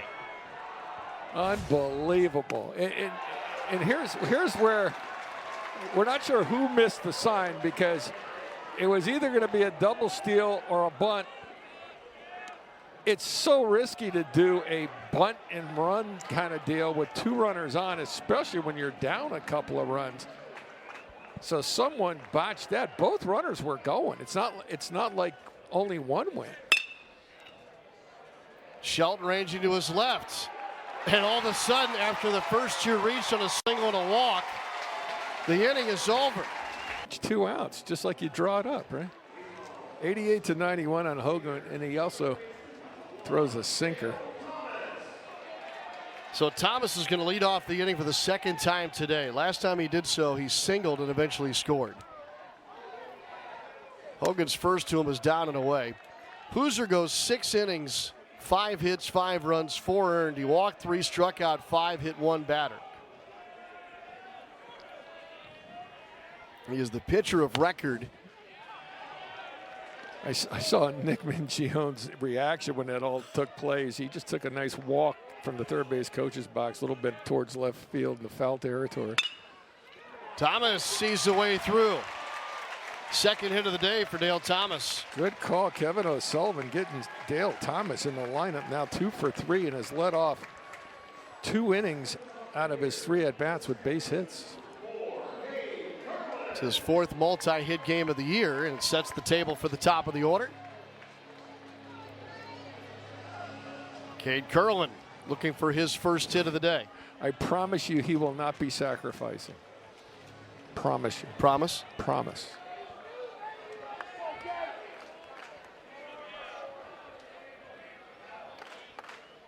Curlin's got a 6-game hitting streak on the line here.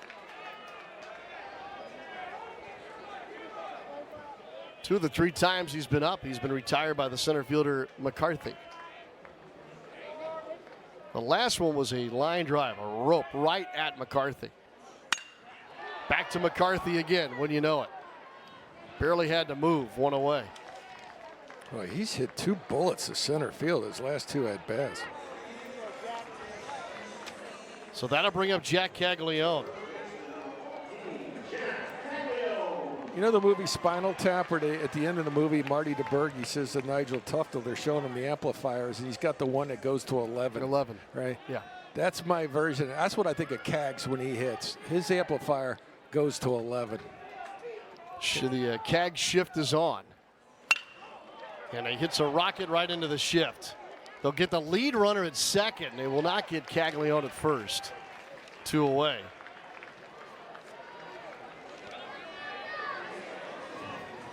That ball was hit so hard that the third baseman, Church, is who fields that in shallow right and gets the lead runner.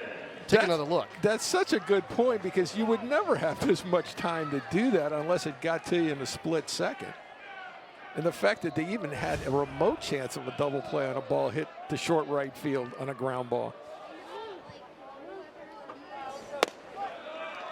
Expect the extraordinary when it comes to Jack Caglione. Absolutely.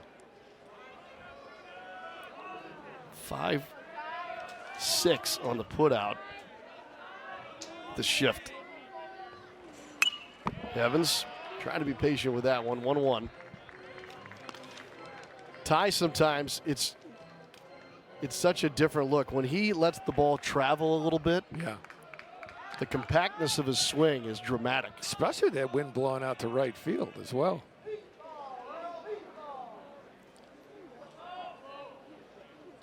Long wait, Hogan.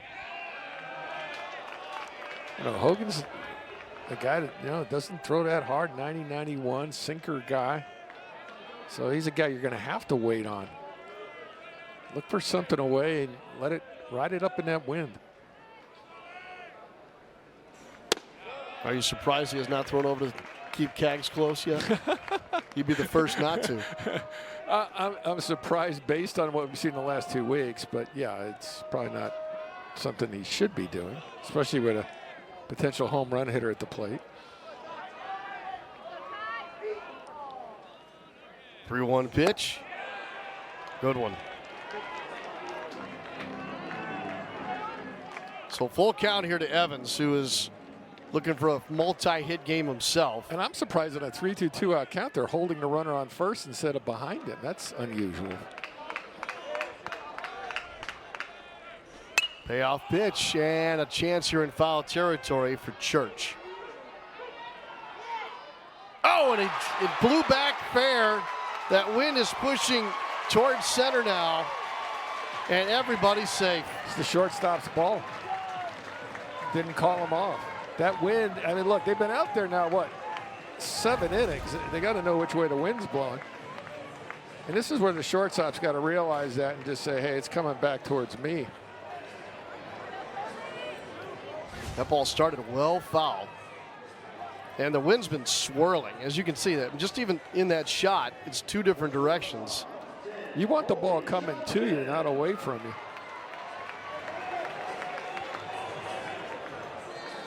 They're going to intentionally walk Colby Shelton now. You're going to make this hurt if you're the Gators. So they charged an error to Church. That has Evans aboard. Caglione now all the way over to third. And they load him up on the intentional walk here to Shelton. And Luke Heyman's got an opportunity here to really help the Gators in the 7th inning with 2 outs. And the postseason, as we've talked about, is the mentality here for Florida.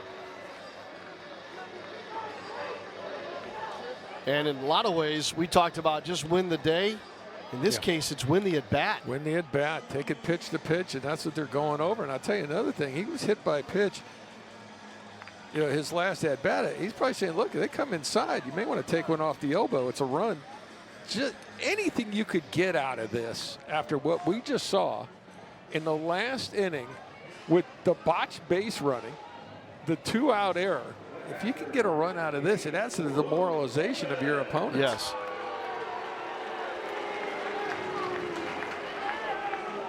Take advantage of what your opponent has given to you. Oh, man. So Heyman looking for his first hit of the day. Hit by a pitch his last time up. And strike 1 to the Gators catcher. Well, Donet got to his 10th home run earlier today. Maybe Heyman can get to his 10th of the day. Boy, wouldn't that be something?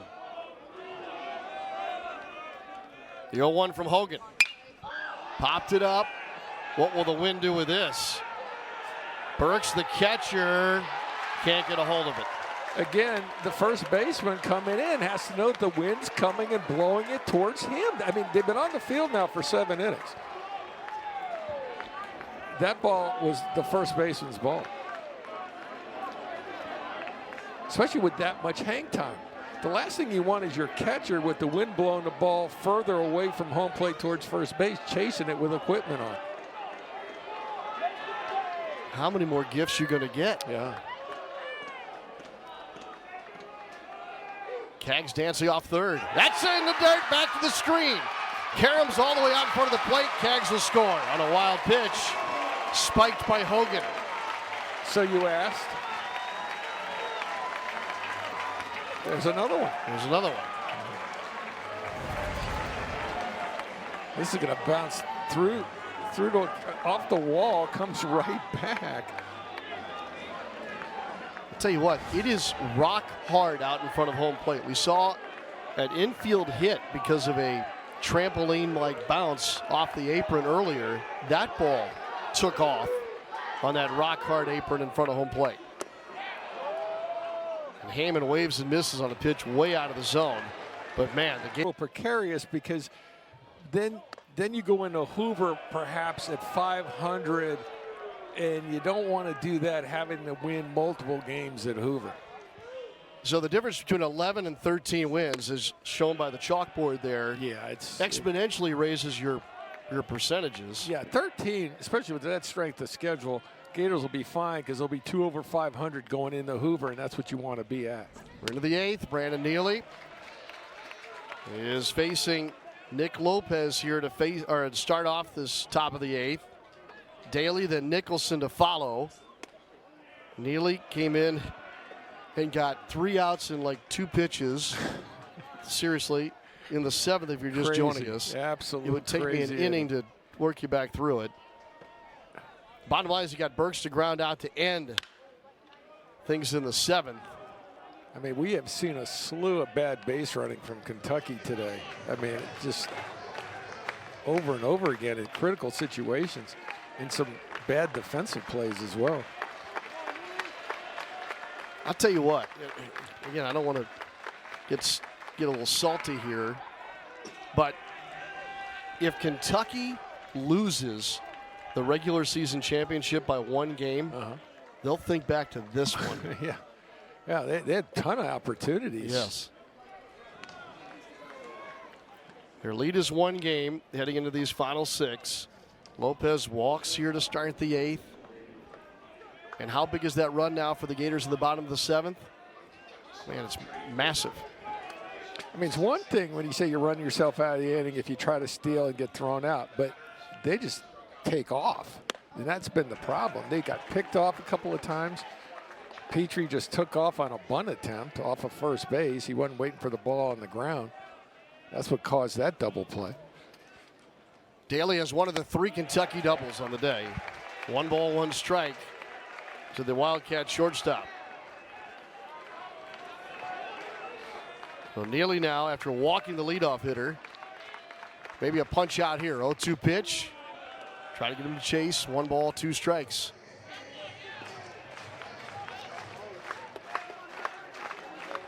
Neely in relief of Clemente, who came in for Jamison, who came in for Coppola. 1-2. Should have been strike 3 call. That's ridiculous. I tell you this. Maybe it was, maybe it wasn't. And it maybe but it's been just off called the that plate. way all day. But how do you take that pitch? That's a tough one to take with 2 strikes.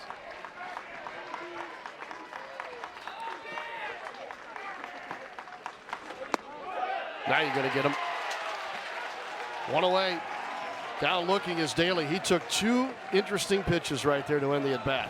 Yeah, you know you're not going to get 2 in a row. I mean, this pitch. A little low. Yeah, a little low. Good frame job by Heyman. But yeah, I mean, both of those you got to be offering that with 2 strikes, especially this late in the ball game. So Heyman now out to talk to Neely, and they turn and they've confirmed with the middle infielders who's got the throw here on a play back to the mound, perhaps. That's what Neely wanted to confirm. Yeah, the importance of getting that out, too, is you get Nicholson up there where he does not represent the tie run. Ball 1 to Ryan Nicholson. Nicholson's 0 for 3. He struck out his last time up.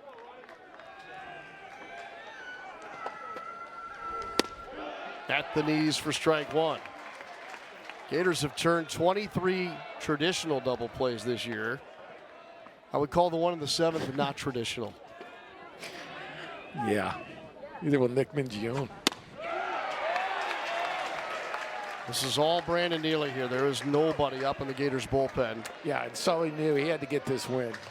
Set the tone for the weekend. Lead at first by Lopez. Good save there by Heyman. That's one of those as a hitter. You may want to not skip out of the way of that because they need base runners.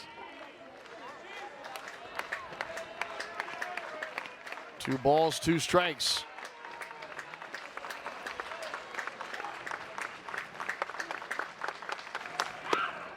Just missed down and in. See, that's another one. Again, know the situation of the game. And look, nobody likes getting hit with pitches, but they need base runners. McCarthy is next. Payoff. Trouble. Down the right field line. And gone. A home run over the 330 sign. And it's a 1-run ball game.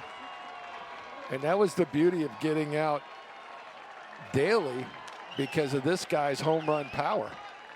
That's better than getting hit with a pitch. 15th of the year for Nicholson. He drives in 2. 44 runs batted in. 6-5 with 1 out. Gators still have the lead, though, which is the most important thing. Thanks to that run scratched in the bottom of the 7th. Yeah, all the botched pop-ups. Absolutely. So now McCarthy, who's 0 for 3.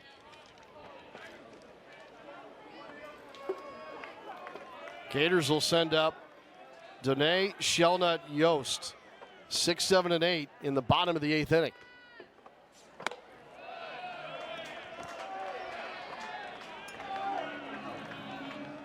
Nolan McCarthy has 7 home runs on the year. This is the 7th spot in their lineup.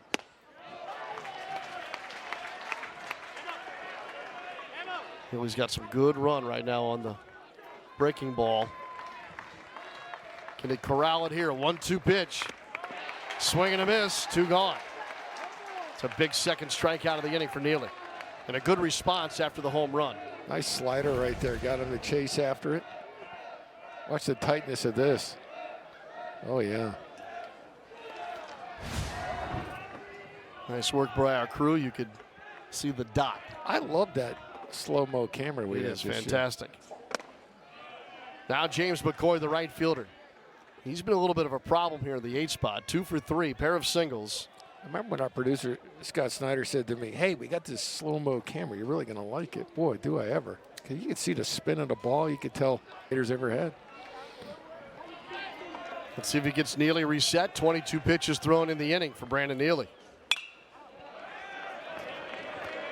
McCoy swinging right away here early in the count. 1 ball, 1 strike. Just keep it down. Keep those pitches down. Ruben Church on deck.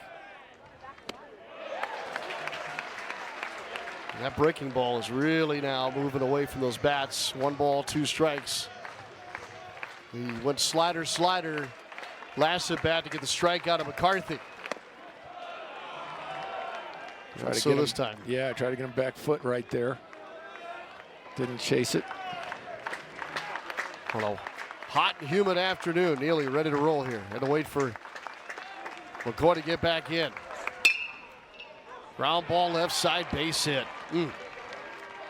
Good piece of hitting from McCoy. He's had a nice day, 3 for 4 for the Kentucky right fielder. Well, I'll tell you what else that does too. It kind of clears the 9 hole right here.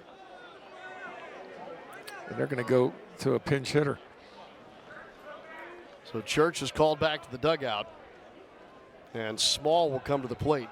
Eli Small will be the pinch hitter for Kentucky.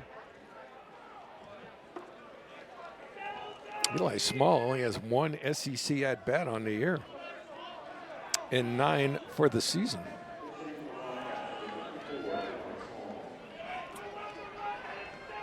And go get a left-handed bat here against the right-hander Neely. Eli Small, you can see on the year, has only started 1 game.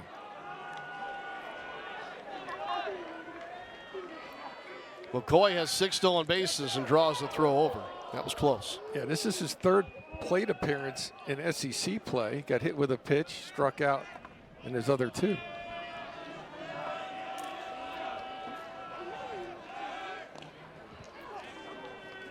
McCoy again diving back in. Gators trailed in this ball game 1-0, tied it in the bottom of the first. Took a lead in the 3rd and have led since.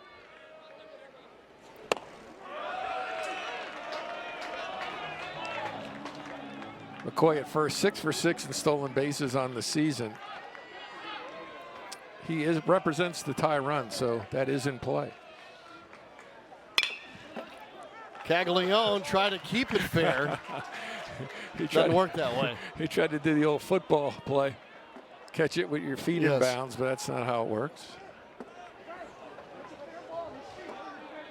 When leading after 6 innings, Florida's 21-1.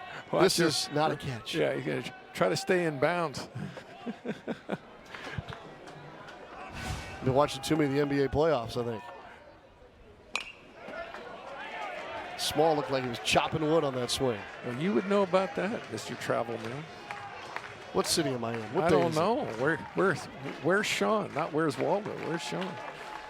Luke McNeely is up in the bullpen. Swing and a line drive base hit. Wouldn't you know it? Small shoots it into the corner. They're going to send him around. The throw from Kerwin is on its way in, and safe at the plate is McCoy. The ball game is tied 6-6 on a pinch hit RBI double by Eli Small. What a hunch. Nick Mingione right there. Hugs his player. So now the top of the order to Waldschmidt.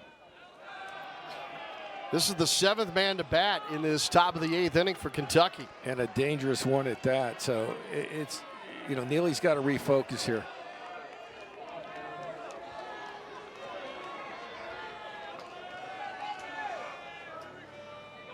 Quick check of the runner.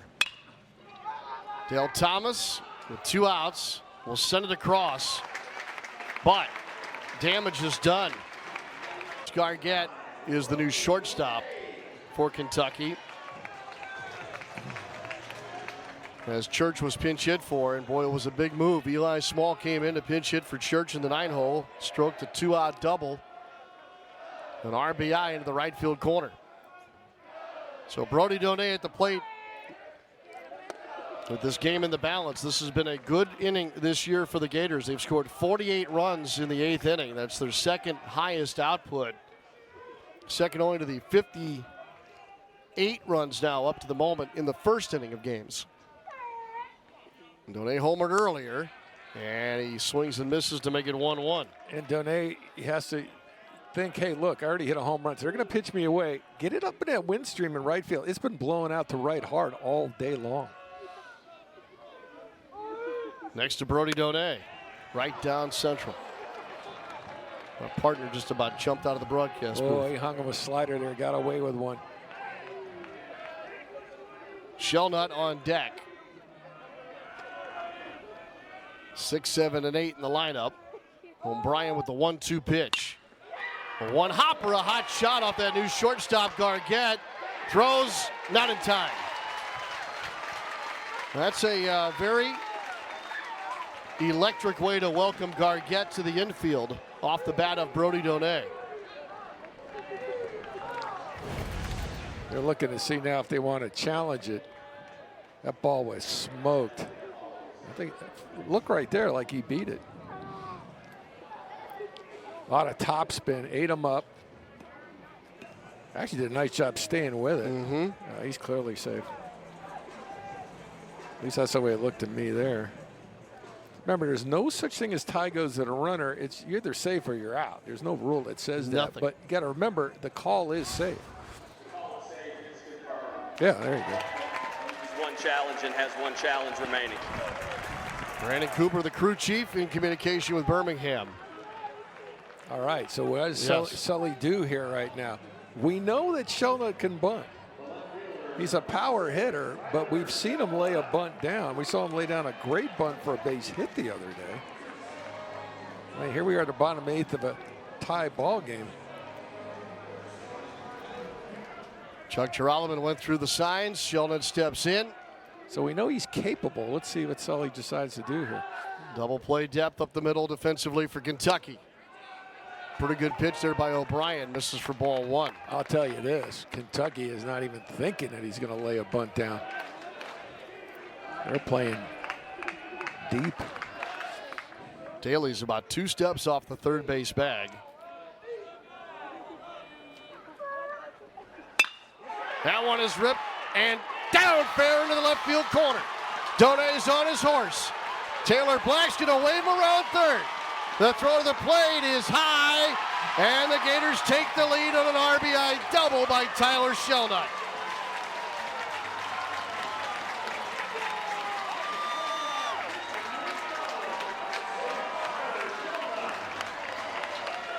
Senior weekend, Tyler Shelnut comes through. What a great job of hitting right there.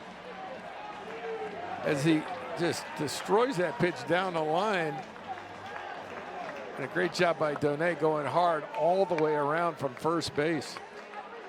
Back-to-back hits. How about Donay legging out the base hit and then legging out that ball all the way from first base to score? Big time. Like where they were with Shelnut.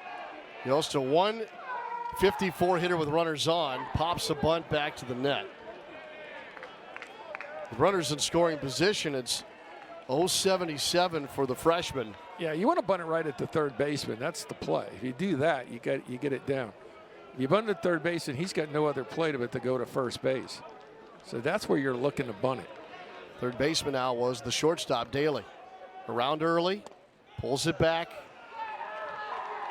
Burks keeps it in front. Shelnut remains at second. He got crossed up right there. He's looking at his.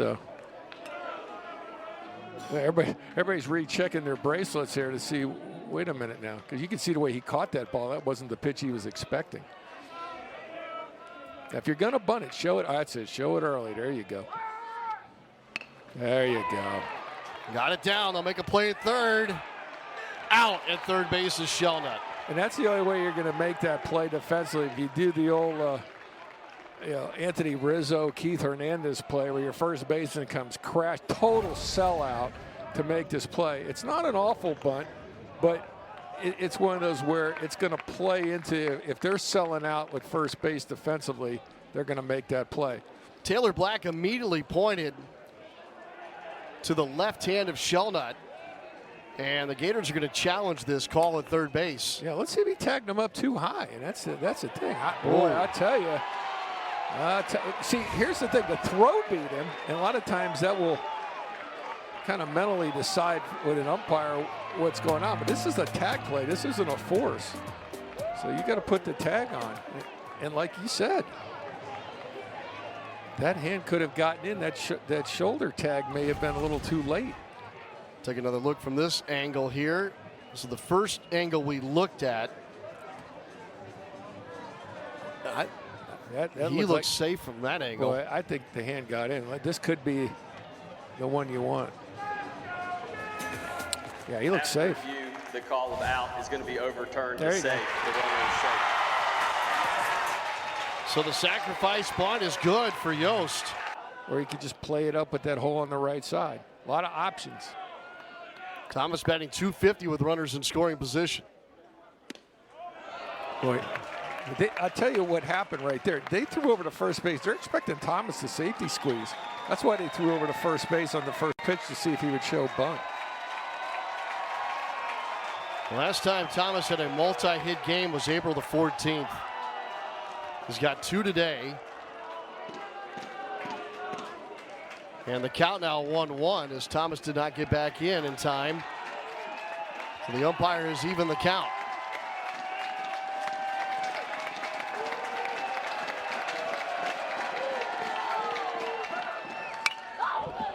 Make it 1-2 now.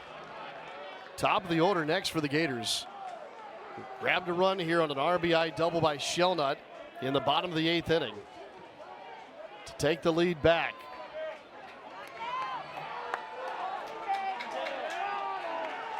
Now the umpire says it's a 1-1 count. Which one is correct? Inside.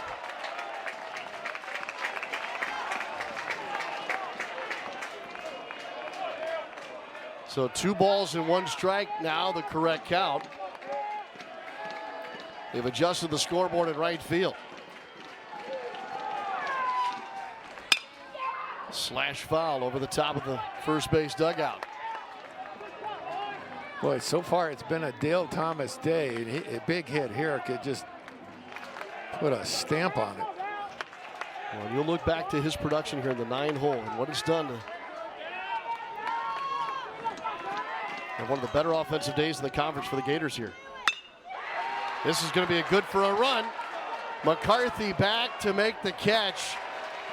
Shelnut can jog home, and the Gators lead it 9-7. RBI for Dale Thomas.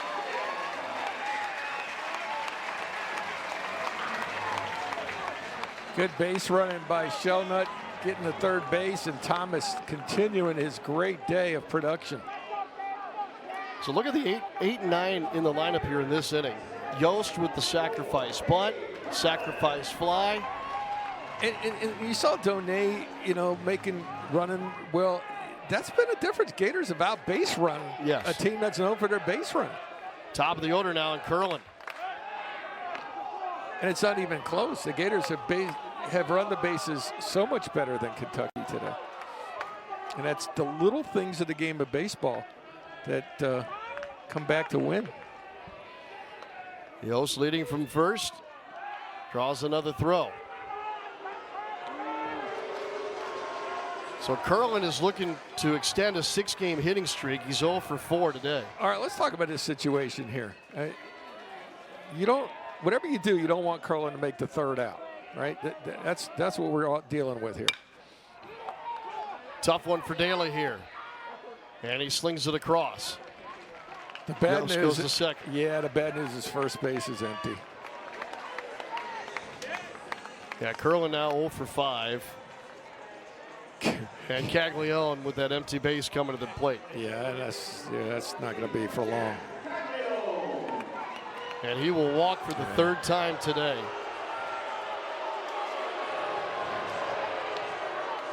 Wonder how the Gator fans feel about it.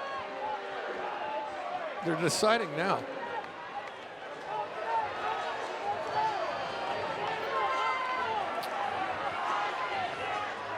That is the 13th time that Caglione has been intentionally walked. And that's why they weren't going to steal Yost in that situation, because they didn't want to afford maybe a throw out, then Curlin make the third out, and Cags end up on the on-deck circle. But So now Evans. You know, it was a productive out, but didn't work out as far as Cags is concerned.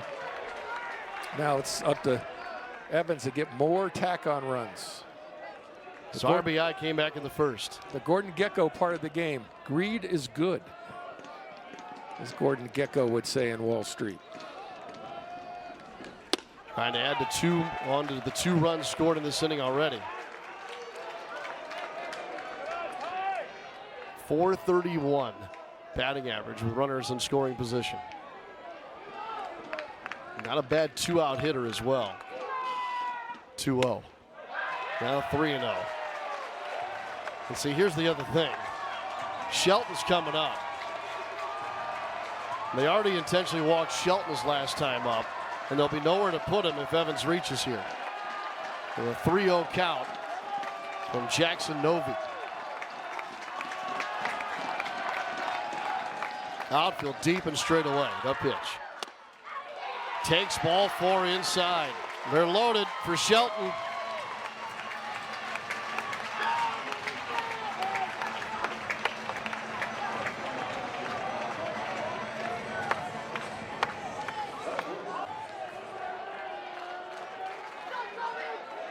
Two teams will play each other at noon tomorrow in game 2 of this series. Pitch to Shelton, swing and a miss. A breaking ball up there, it looked fat to Shelton. 0-1 to the Gators shortstop. Intentionally walked him his last time up.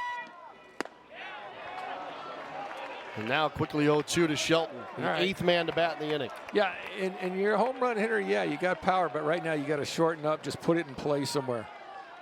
Comes off the knob of the bat a bit. The pitch. Strike 3 called. 2, 3, and 4 for the Wildcats. Emilian Pitre on the left side takes strike 1. That's 94 to start it off for McNeely. And right now, it's all about keeping that tie and run from coming to the plate if you can.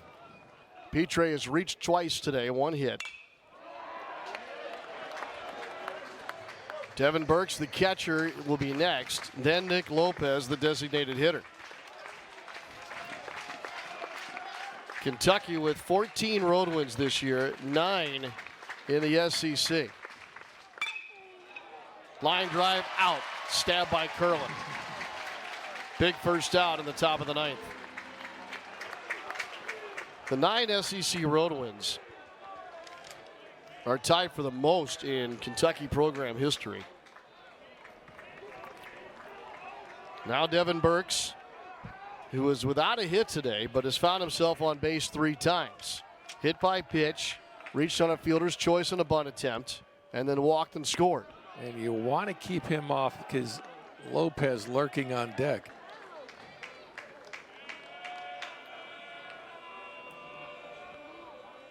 Shelton deep and short here for the right-handed hitter, and that evens the count at a ball and a strike. Burks batting .241. It's 146th at bat of the year. Chance and right for Evans. 2 away. Nicely done, Luke McNeely, because now you're facing a guy that's a home run threat, and all he could do is bring him within 1.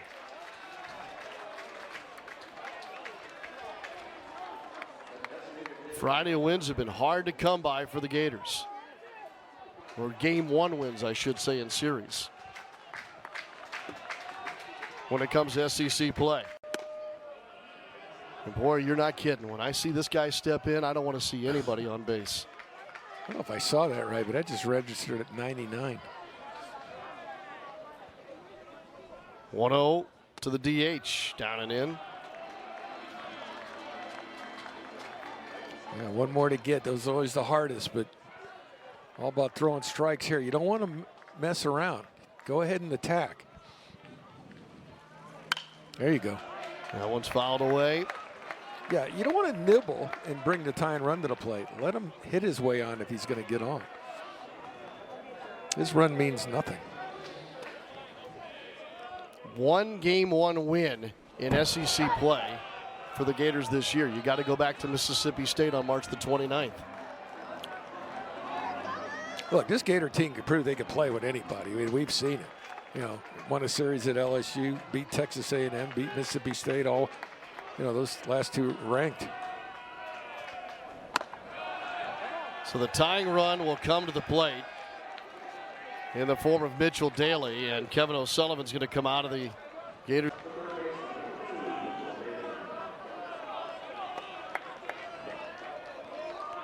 So Daly, who's now the third baseman,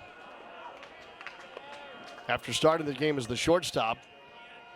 There goes the runner, and a swing and a foul. They are not even, there's not holding on, and then there's not even thinking about holding a runner on. Yeah. Caglione is so far off the bag at first base. Yeah, this run means Zippo. So it's all about the hitter and positioning yourself to giving yourself the most range possible. There goes the runner, swing and a miss, and now McNeely and the Gators are a strike away. All right, same pitch, maybe about 3 inches more outside, and let him just swing and miss it as he'll chase. Daly has struck out 3 times today. The pitch from McNeely. Did he get a piece of it? He did. That was the pitch. Nice job staying alive, but that's exactly what they wanted to do right there. Let's see if Sully goes back out there or goes and says, okay, just go over the hands. The only thing that you worry about if you leave a pitch up. So can't get hurt down. 1-2. Yeah, that pitch is not where he wanted that location.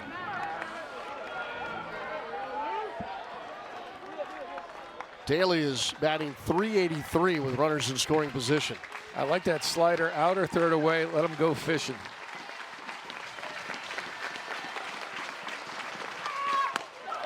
Same spot, 2-2. He tried it the last 2 pitches. He just got away from him.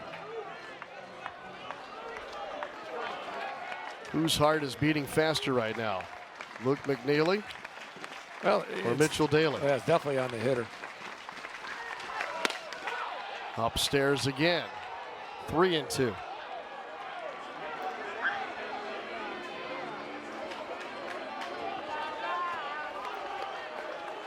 Got trouble on deck too. Yes, you do. Nicholson will be next. 3-2. Walked him. The tying run is aboard for the Wildcats. And Cade Fisher is up in the pen, possibly just to face this guy right here, going left on left. So let's see what Kevin O'Sullivan decides to do. Ryan Nicholson makes his way to home plate. There's Cade Fisher. The tying run aboard at first. Kevin O'Sullivan is yet to step to the top of the dugout. They're going to pitch to Nicholson. And McNeely's high again. That's 5 straight pitches high thrown by McNeely. Yeah, he wants a new baseball. And that's the problem. He keeps missing his spots, and that's where it gets dangerous. He did this against Tennessee where he got to this point, started walking people, but then got the third out. So he did that a week ago. Nicholson homered his last time up. And again, high is McNeely, 2-0. Well, you know Nicholson's he's not taking. He's swinging. And that's tying run at first. So defensively, your outfield's got to play deeper. Uh-oh. It might be. It is gone. Home run for Ryan Nicholson. His second of the day is a 3-run shot, and Kentucky in the top of the 9th with 2 outs takes the lead 9-8.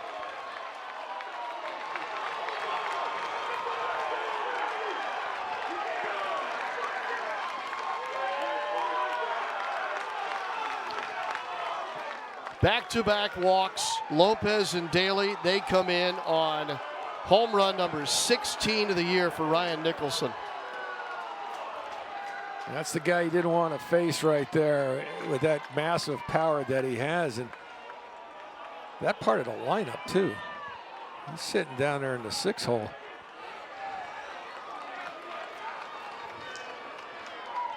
But left another pitch up, made him pay.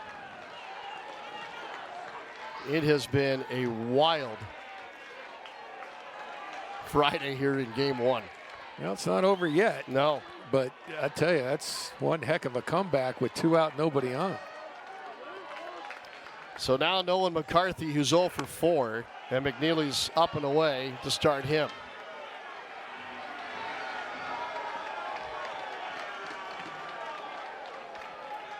McNeely came in and got a line drive out to second, a fly ball to right. And then the wheels came off for the freshman. And here comes Kevin O'Sullivan after the 2-0 pitch.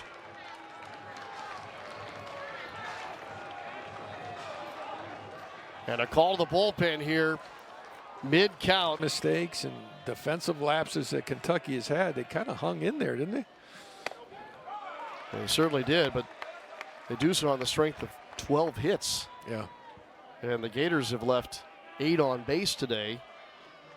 Most recently leaving the bases loaded in the 8th and looking to add on to 2 more runs. Time call to the plate here by McCarthy. So Fisher inherits the 2-0 count, makes it 2-1 on his first pitch to McCarthy, who's looking for his first hit. Nobody on after the 3-run home run by Ryan Nicholson. Drops down a bunt. And it will get fouled and is immediately grabbed by Fisher as soon as it crosses the line. So 2-2. McCoy would be next, a switch hitter for Kentucky. And we'll expect to see their closer Hummel come in to face the Gators in the bottom of the 9th. So if you're saying to yourself, well, wait a minute, 2 outs, bunting for a base hit. That's a good idea if you're a team that can steal bases. 7 for 9 in stolen bases for McCarthy on the season. They've manufactured their runs in a variety of ways here. Sharply hit to the shortstop. Shelton sends it across, and the inning comes to a close. But 3 runs in the inning on 1 hit. And the Gators respond from Nicholson's 3-run home run to grab the lead in the top half of the inning. Yeah, if Heyman could get on, look for maybe Michael Robertson to come on and pinch run. 0 for 3 plus hit by a pitch. Heyman's ready. Wave and a miss. There's the off-speed stuff that we're going to see a lot of from Hummel. Yeah, good slider, and I said that 12-6 curve, that's his bread and butter. Heyman has 9 home runs on the year. Takes outside. 1 ball, 1 strike. Gators have scored in 5 of their 8 at-bats so far today. And now 1-2 to the Florida catcher.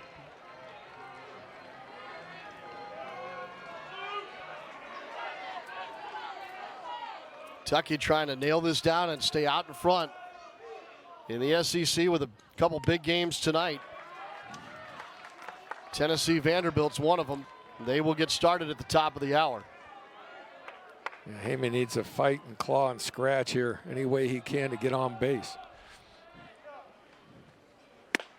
Down on strikes is Heyman. 1 gone in the Gator 9th.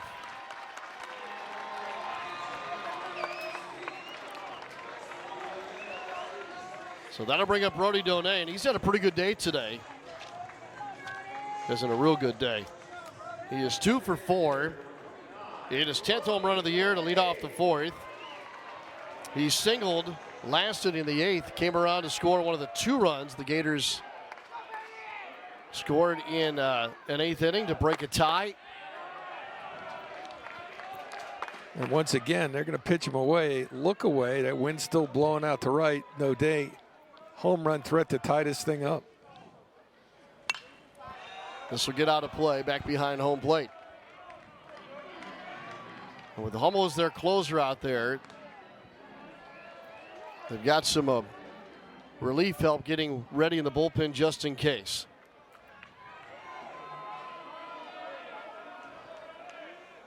Next from Hummel, a little tall. Yeah, that's about as hard as he throws right there. He's all about spotting that slider and that curveball.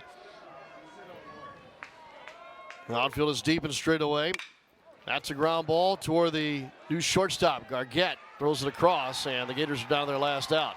Yeah, that was the curveball right there. Got him to roll over on it. And that's what he'll get you to do. He'll get you out in front on that breaking ball. So it's up to Tyler Shelnut now. And Shelnut delivered his last time up. RBI double is a big part of the story today. That came in the 8th inning. And that's what scored Donay. And he'll keep the game alive with a base hit down the right field line.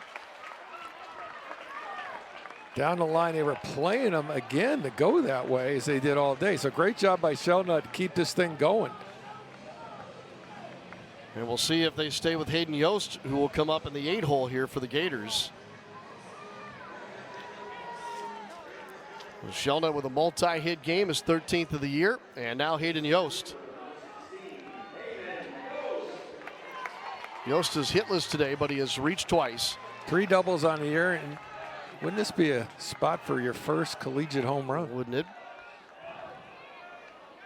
It would be a dramatic first home run. It would. He can maybe get one of those inside sliders and get it in the wind stream. Tying run aboard for the Gators and Shelnut. And the first pitch is a strike to Hayden Yost.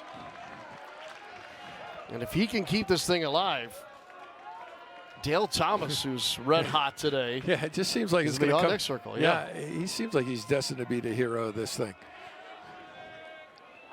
A 1 pitch in the dirt. Nice take. He had a wiggle, didn't he? Yeah, it was a tough take. Yeah, it really was. And for a freshman to do that, that's pretty good. Because that's a veteran guy out there.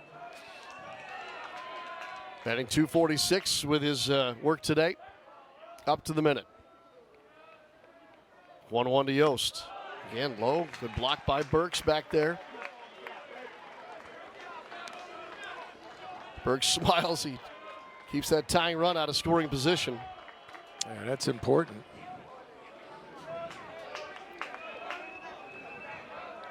Florida trying to take their second game 1 of an SEC series this year.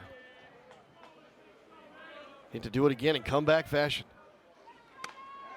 Another good take by Yost. He's in charge now, 3 balls and 1 strike. Yeah, now you're looking at 1 pitch, 1 spot if you're Hayden Yost. You're looking for a pitch in or third, something you can get the hands going and maybe pop it down the line, or even better yet, get it in the wind. Hummel comes set at the belt, 3-1. Grooved it, and a take there by Yost. Now we're full. See, that shows you Hummel's confidence in that breaking ball. He can throw a strike with it any time. So the SEC graduate patch on the left arm of Hummel. This is his 3rd stop in his collegiate journey. North Carolina, Erskine College. Now Kentucky, the 3-2. Swinging, it lifts into shallow center. And it's off the glove of Petre. The stop sign was on, and somehow Shelnut found the brakes at the last second. He came hard around third. Yost keeps the game alive. The tying run is 90 feet away. Gotta love the freshman making contact, getting a base hit right there. Outstanding job. Game on the line, fights it off, and it finds a home. Petrie had it in his glove, and then Shelley around third. And that's what you got to think. You go as hard as you can, let your third base coaches down the line decide whether to stop you or not. And that was a good idea because that wouldn't have turned out too good. It's a great job by Shelley running, and Taylor Black with the good decision on putting on the brakes. Well, now a timeout called as Chuck Girolamo has instructions for Dale Thomas. He's been a key Gator today, defensively and offensively. Singled and scored in the 3rd, base hit in the 7th, sacrifice RBI fly ball in the 8th. Home run power, but Gators just need a base hit here. 2 outs at the corners. The pitch to Thomas. Ground ball, base hit right side. Ball game's tied. Dale Thomas delivers. And Yost is in the 3rd.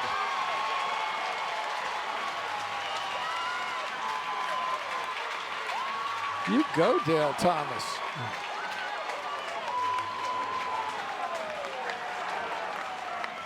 Back-to-back-to-back base hits for the Gators with 2 outs off the Kentucky closer.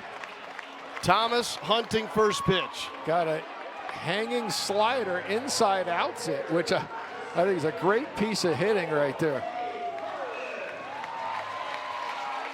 Thomas with his first 3-hit game of the season. Has driven in 2. It's tied the game at 9. And now the top of the order in Cade Curlin, who's 0 for 5.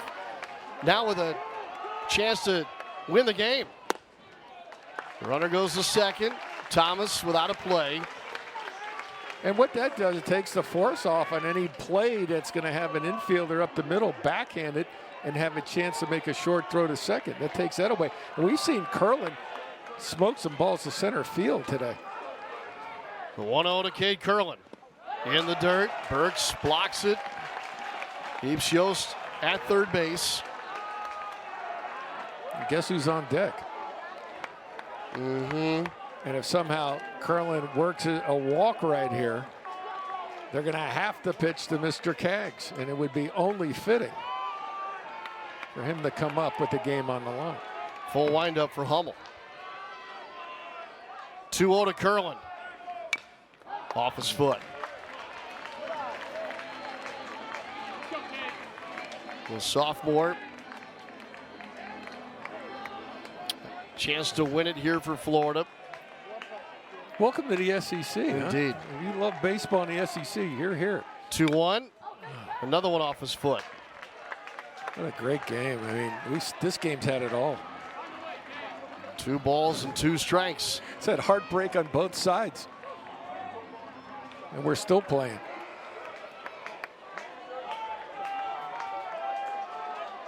Big, deep breath by Curlin as he digs back in.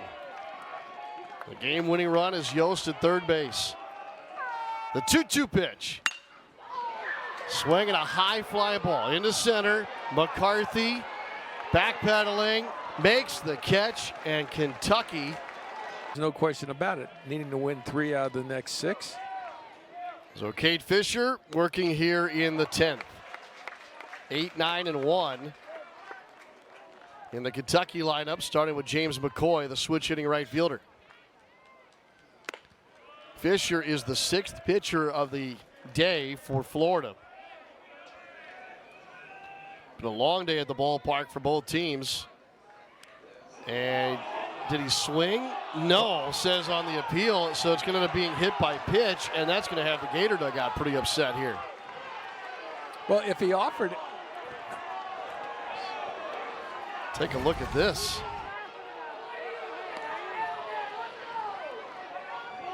Well, the question is, did he hold up? If he held up, then it's hit by pitch. Yeah. If he offered at it, then it's a strike. And say he held up, hit by pitch. So the leadoff man aboard here. Again, I told you it's been a strange, long day. And that is some kind of a look from Kevin O'Sullivan. And they're going to pinch run. It'll be Crittenberger as the pinch runner. Ty Crittenberger will run for McCoy.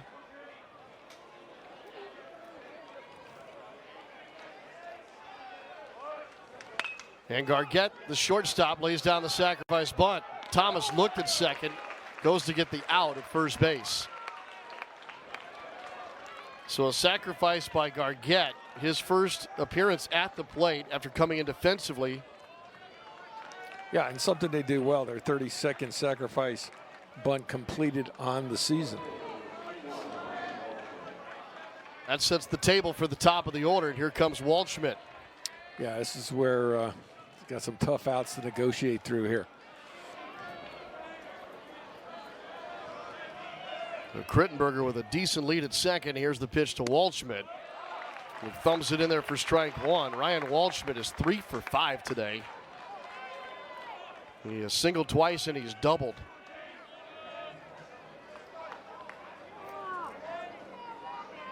There's activity in the Gators bullpen. Pitches inside. Throw to third.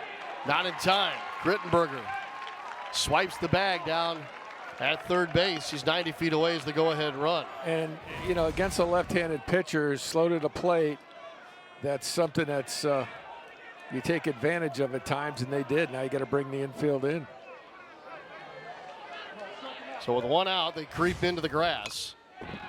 And Waldschmidt took a big cut. Nothing in two. 436 batter with runners in scoring position. Yeah, this is a veteran guy that you're trying to get out here at the infield end. It's going to be tough. Next from Fisher, outside.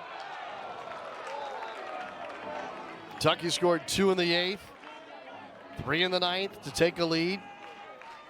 Gators responded with a run in the bottom of the 9th to tie it. 1-2 pitch. Swing and a miss. That's a big strikeout for Fisher. 94 miles an hour on a fastball. Hardest pitch of the day, straight challenge over the hands. Equal to the task was Fisher. Let's just come get it, huh? Yeah, just go ahead. Tough out to get here. Here's Petre.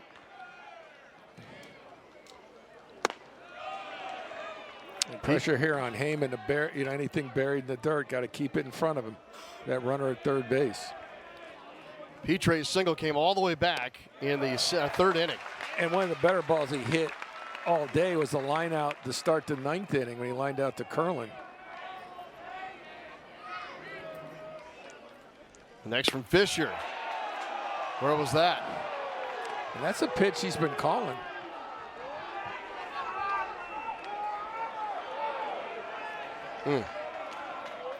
2-1. Go ahead run just down the line. Now 3-1. And it's Burks on deck for Kentucky. Fisher's upset. And he can't, you know, he can be upset, but that better last like done. You got a job to do here. And misses outside here, and Petre draws the walk. So 2 outs. And, this is a guy they've handled up until now, for sure. He did walk in the 5th and eventually came around to score on the RBI double by Dalen. And Fisher starts him off with a strike here. Burks is a .283 hitter with runners in scoring position. .232 with 2 outs, and he got hit by a pitch again. I'm not sure why he was walking out towards home plate right there, because I'm not sure that's intentional. No. In fact, 100% no, it's not intentional. 100%. And it loads him up for one of the toughest outs in their lineup, and Nick Lopez. Yeah. So Burks here just turns and wears it on the hamstring, and Yeah, that reaction is menacing, but it's a little much. Yeah. First one to Lopez, nifty on the inside corner. Yeah, no place to put him. You got to make good pitches here. Yeah. And all 3 base runners here for Kentucky on board without the benefit of a hit. And that one is a problem and fair. Down the right field line, Lopez delivers. 1 run is in, 2 runs. The 3rd one trying to score now, and a bases clearing bloop double down the right field line for Nick Lopez.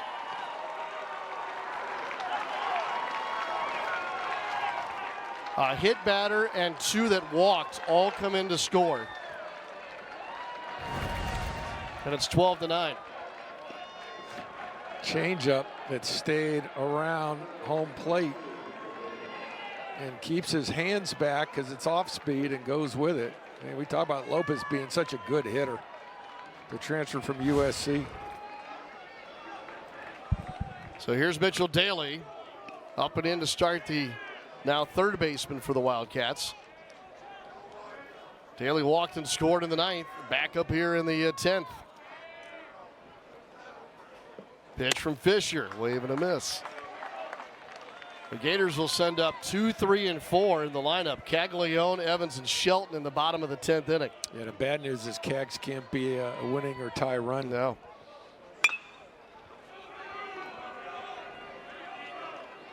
Daly struck out 3 times earlier today, but delivered with an RBI double in the 5th.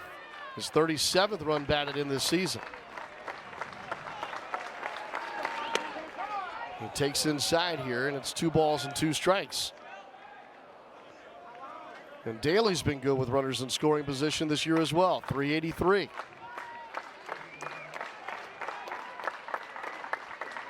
The next, swing and a miss. Out on strikes is Daly, but damage is done today. They've got to try and do it again with Jack Caglione leading it off in the bottom of the 10th inning. Johnny Hummel remains in on the mound. And Caglione waves and misses at the first he sees here. Cag started his day off with a base hit, his 199th as a Gator. He has walked 3 times since and reached on a fielder's choice. The shift is on for Caglione as that bounces in the dirt. Yeah, and that base hit extended his hitting streak to 28 games, 2 off the school record. Defensive changes for Kentucky. Krittenberger, who pinch ran last inning, is now in center field. The center fielder McCarthy moves to right. Chopper foul. 1 ball, 2 strikes. I mean, Hummel's all about the off speed, so I wouldn't really be expecting anything down the middle here. Evans to follow, then Shelton. The 1-2 to Caglione. Another one foul past Mike Rivera in the first base coach's box. Sliders and curveballs, that's all he's getting. Caglione batting .413 now. The 1-2 pitch. Swing and a drive into right field. That'll get out of here. Home run, Jack Caglione. His 28th of the year.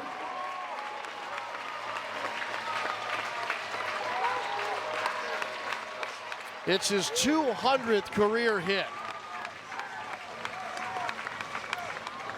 And how fitting that number 200 is a home run. Well, we talked about his ability. The amplifier on him goes to 11. As this ball is just smoked out to right field as he takes that slider that actually went down. Wasn't that awful of a pitch, and just kind of golfs it out of here. What else can't that guy do? Evans just shot one off the umpire's mask. Ouch. Jason Bradley appears to be okay. You know, and I know this is our last SEC Network Plus game, but that, you know, that may be our last time to see Jack Caglione in a Gator uniform. It's only fitting that we saw what I think is the greatest Gator baseball player ever. And I've seen a lot. Yeah, what he gives you pitching-wise and hitting-wise, and what he's accomplished here as a hitter and a pitcher, and he's that great a kid, too. I mean, that's the amazing thing. 12-10 the score. Pitch high to Ty Evans. Caglione is the second fastest to 200 career hits in Florida Gators baseball history. He does so in his 147th game. Preston Tucker is the fastest in 146 games. And the part I said about him being a great kid and just a really great, humble person, that epitomizes who he is. I mean, he's a superstar, but he's a humble guy. Yes. You know, and signs autographs till the last kid leaves. You know, he's amazing. Still work to be done. Absolutely. 3-2 pitch to Ty Evans. Popped up. Chase given behind home plate and out of play into the camera well. So Evans stays alive. Caglione's home run makes it 12-10. And that's the thing. I mean, look, Evans gets on. Tyrone comes to the plate with nobody out. This game far from over.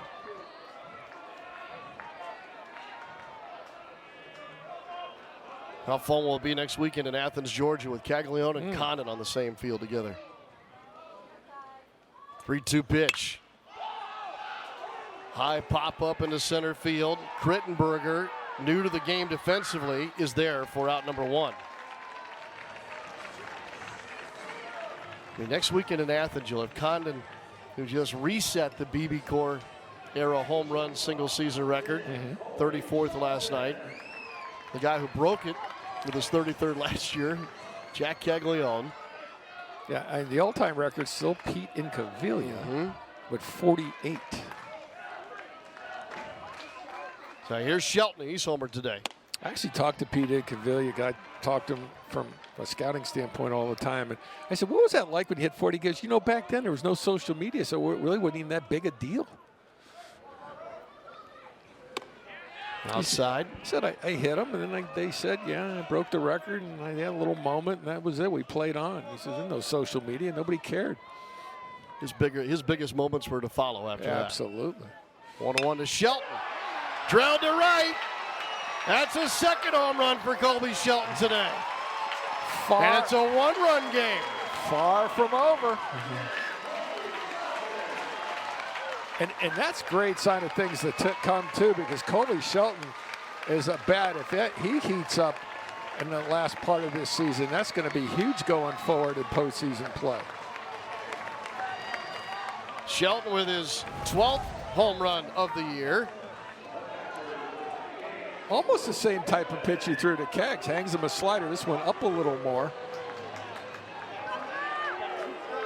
No win aid needed on that one. Mingione out of the Kentucky dugout. He's seen enough, I think, from his closer. I would say so. He's just hanging him left and right. He's given. Or if I think he gets on with a double, you think you see Robertson run for him at first base. But Hagenow is the guy that's coming into this ball game in his 8th appearance. And the interesting thing about Hagenow, he's got 1 save on the year, but he's only pitched 11 innings on the season. And only 5 of those in SEC play. So really kind of a small sample size, kind of an untested guy coming in a big spot here. So Heyman has only reached today via hit by pitch, otherwise 0 for 4. Bases empty, 1 out. And the first pitch from Hagenow is in there for a strike. And look at that fastball, 86. And I know Gator hitters could feast on that, especially where that location was. Outside, sweeper away. The last home run for Heyman was in Fayetteville, Game 3 of the series against Arkansas. Nope, beg your pardon. Stetson was the last home run on April the 23rd. 1-run game, 2-1, chopped foul, 2-2. Yeah, Heyman hit that ball to left center in that game. But, you know, right now, again, it's all about getting on base. You got to shorten up, get a base hit.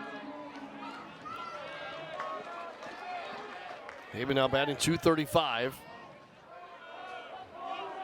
Brody Donay, as Nick mentioned, in the on-deck circle for the Gators. The pitch. Missed away. Full count to Heyman.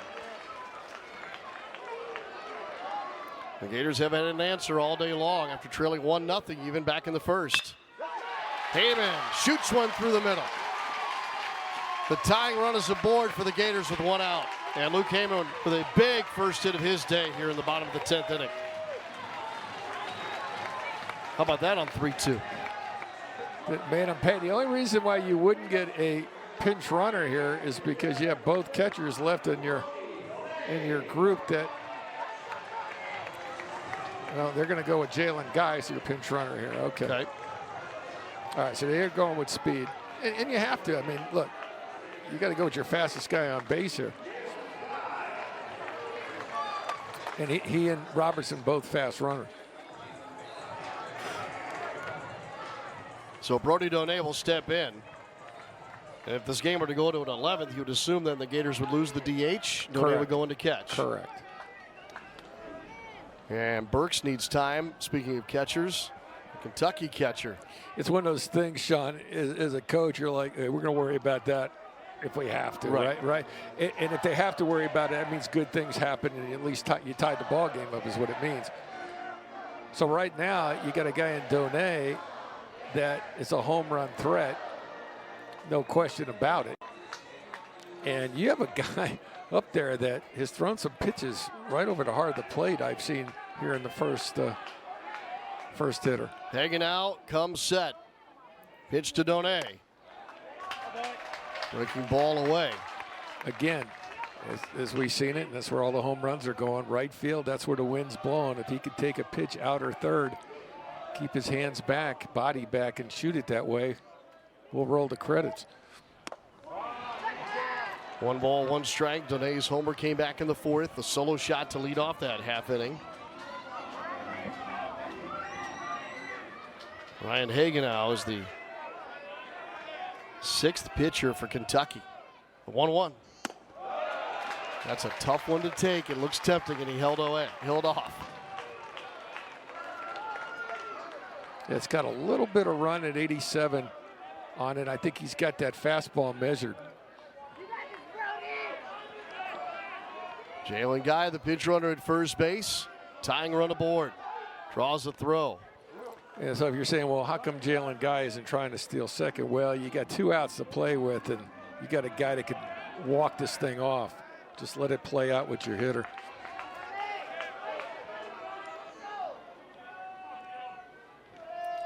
Hagenau's pitch to Donay. Strike call. 2-2. Wow. Brody didn't like it, and I can understand why. This pitch is up and in. It's got 2-seam run, but borderline. The next to Brody Donay. Swinging, he shot it straight back.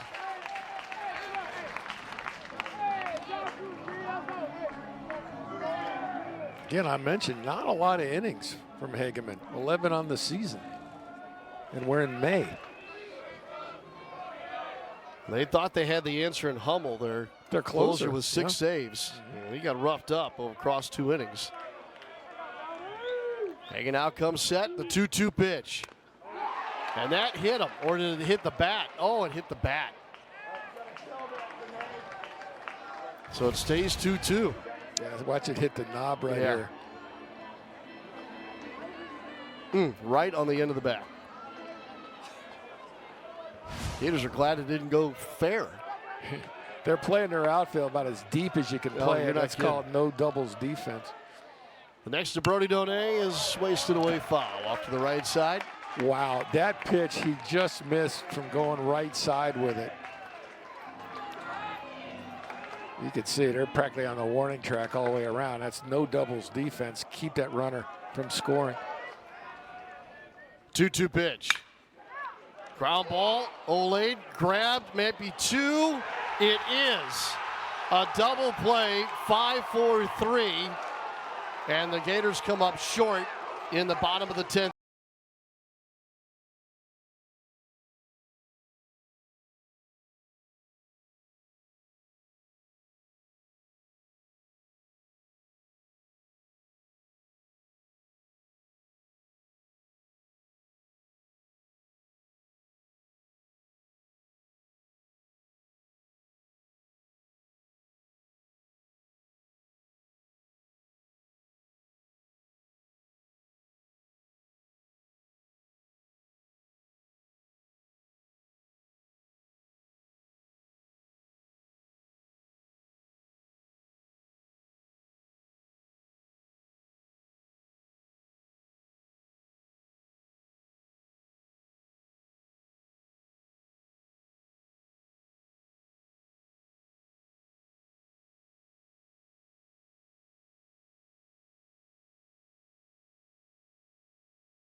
Two teams will play each other at noon tomorrow in game 2 of this series. Pitch to Shelton, swing and a miss. A breaking ball up there, it looked fat to Shelton. 0-1 to the Gators shortstop. Intentionally walked him his last time up. And now quickly 0-2 to Shelton, the right. 8th man to bat in the inning. Yeah, and you're a home run hitter, yeah, you got power, but right now you got to shorten up, just put it in play somewhere. Comes off the knob of the bat a bit. The pitch. Strike 3 called.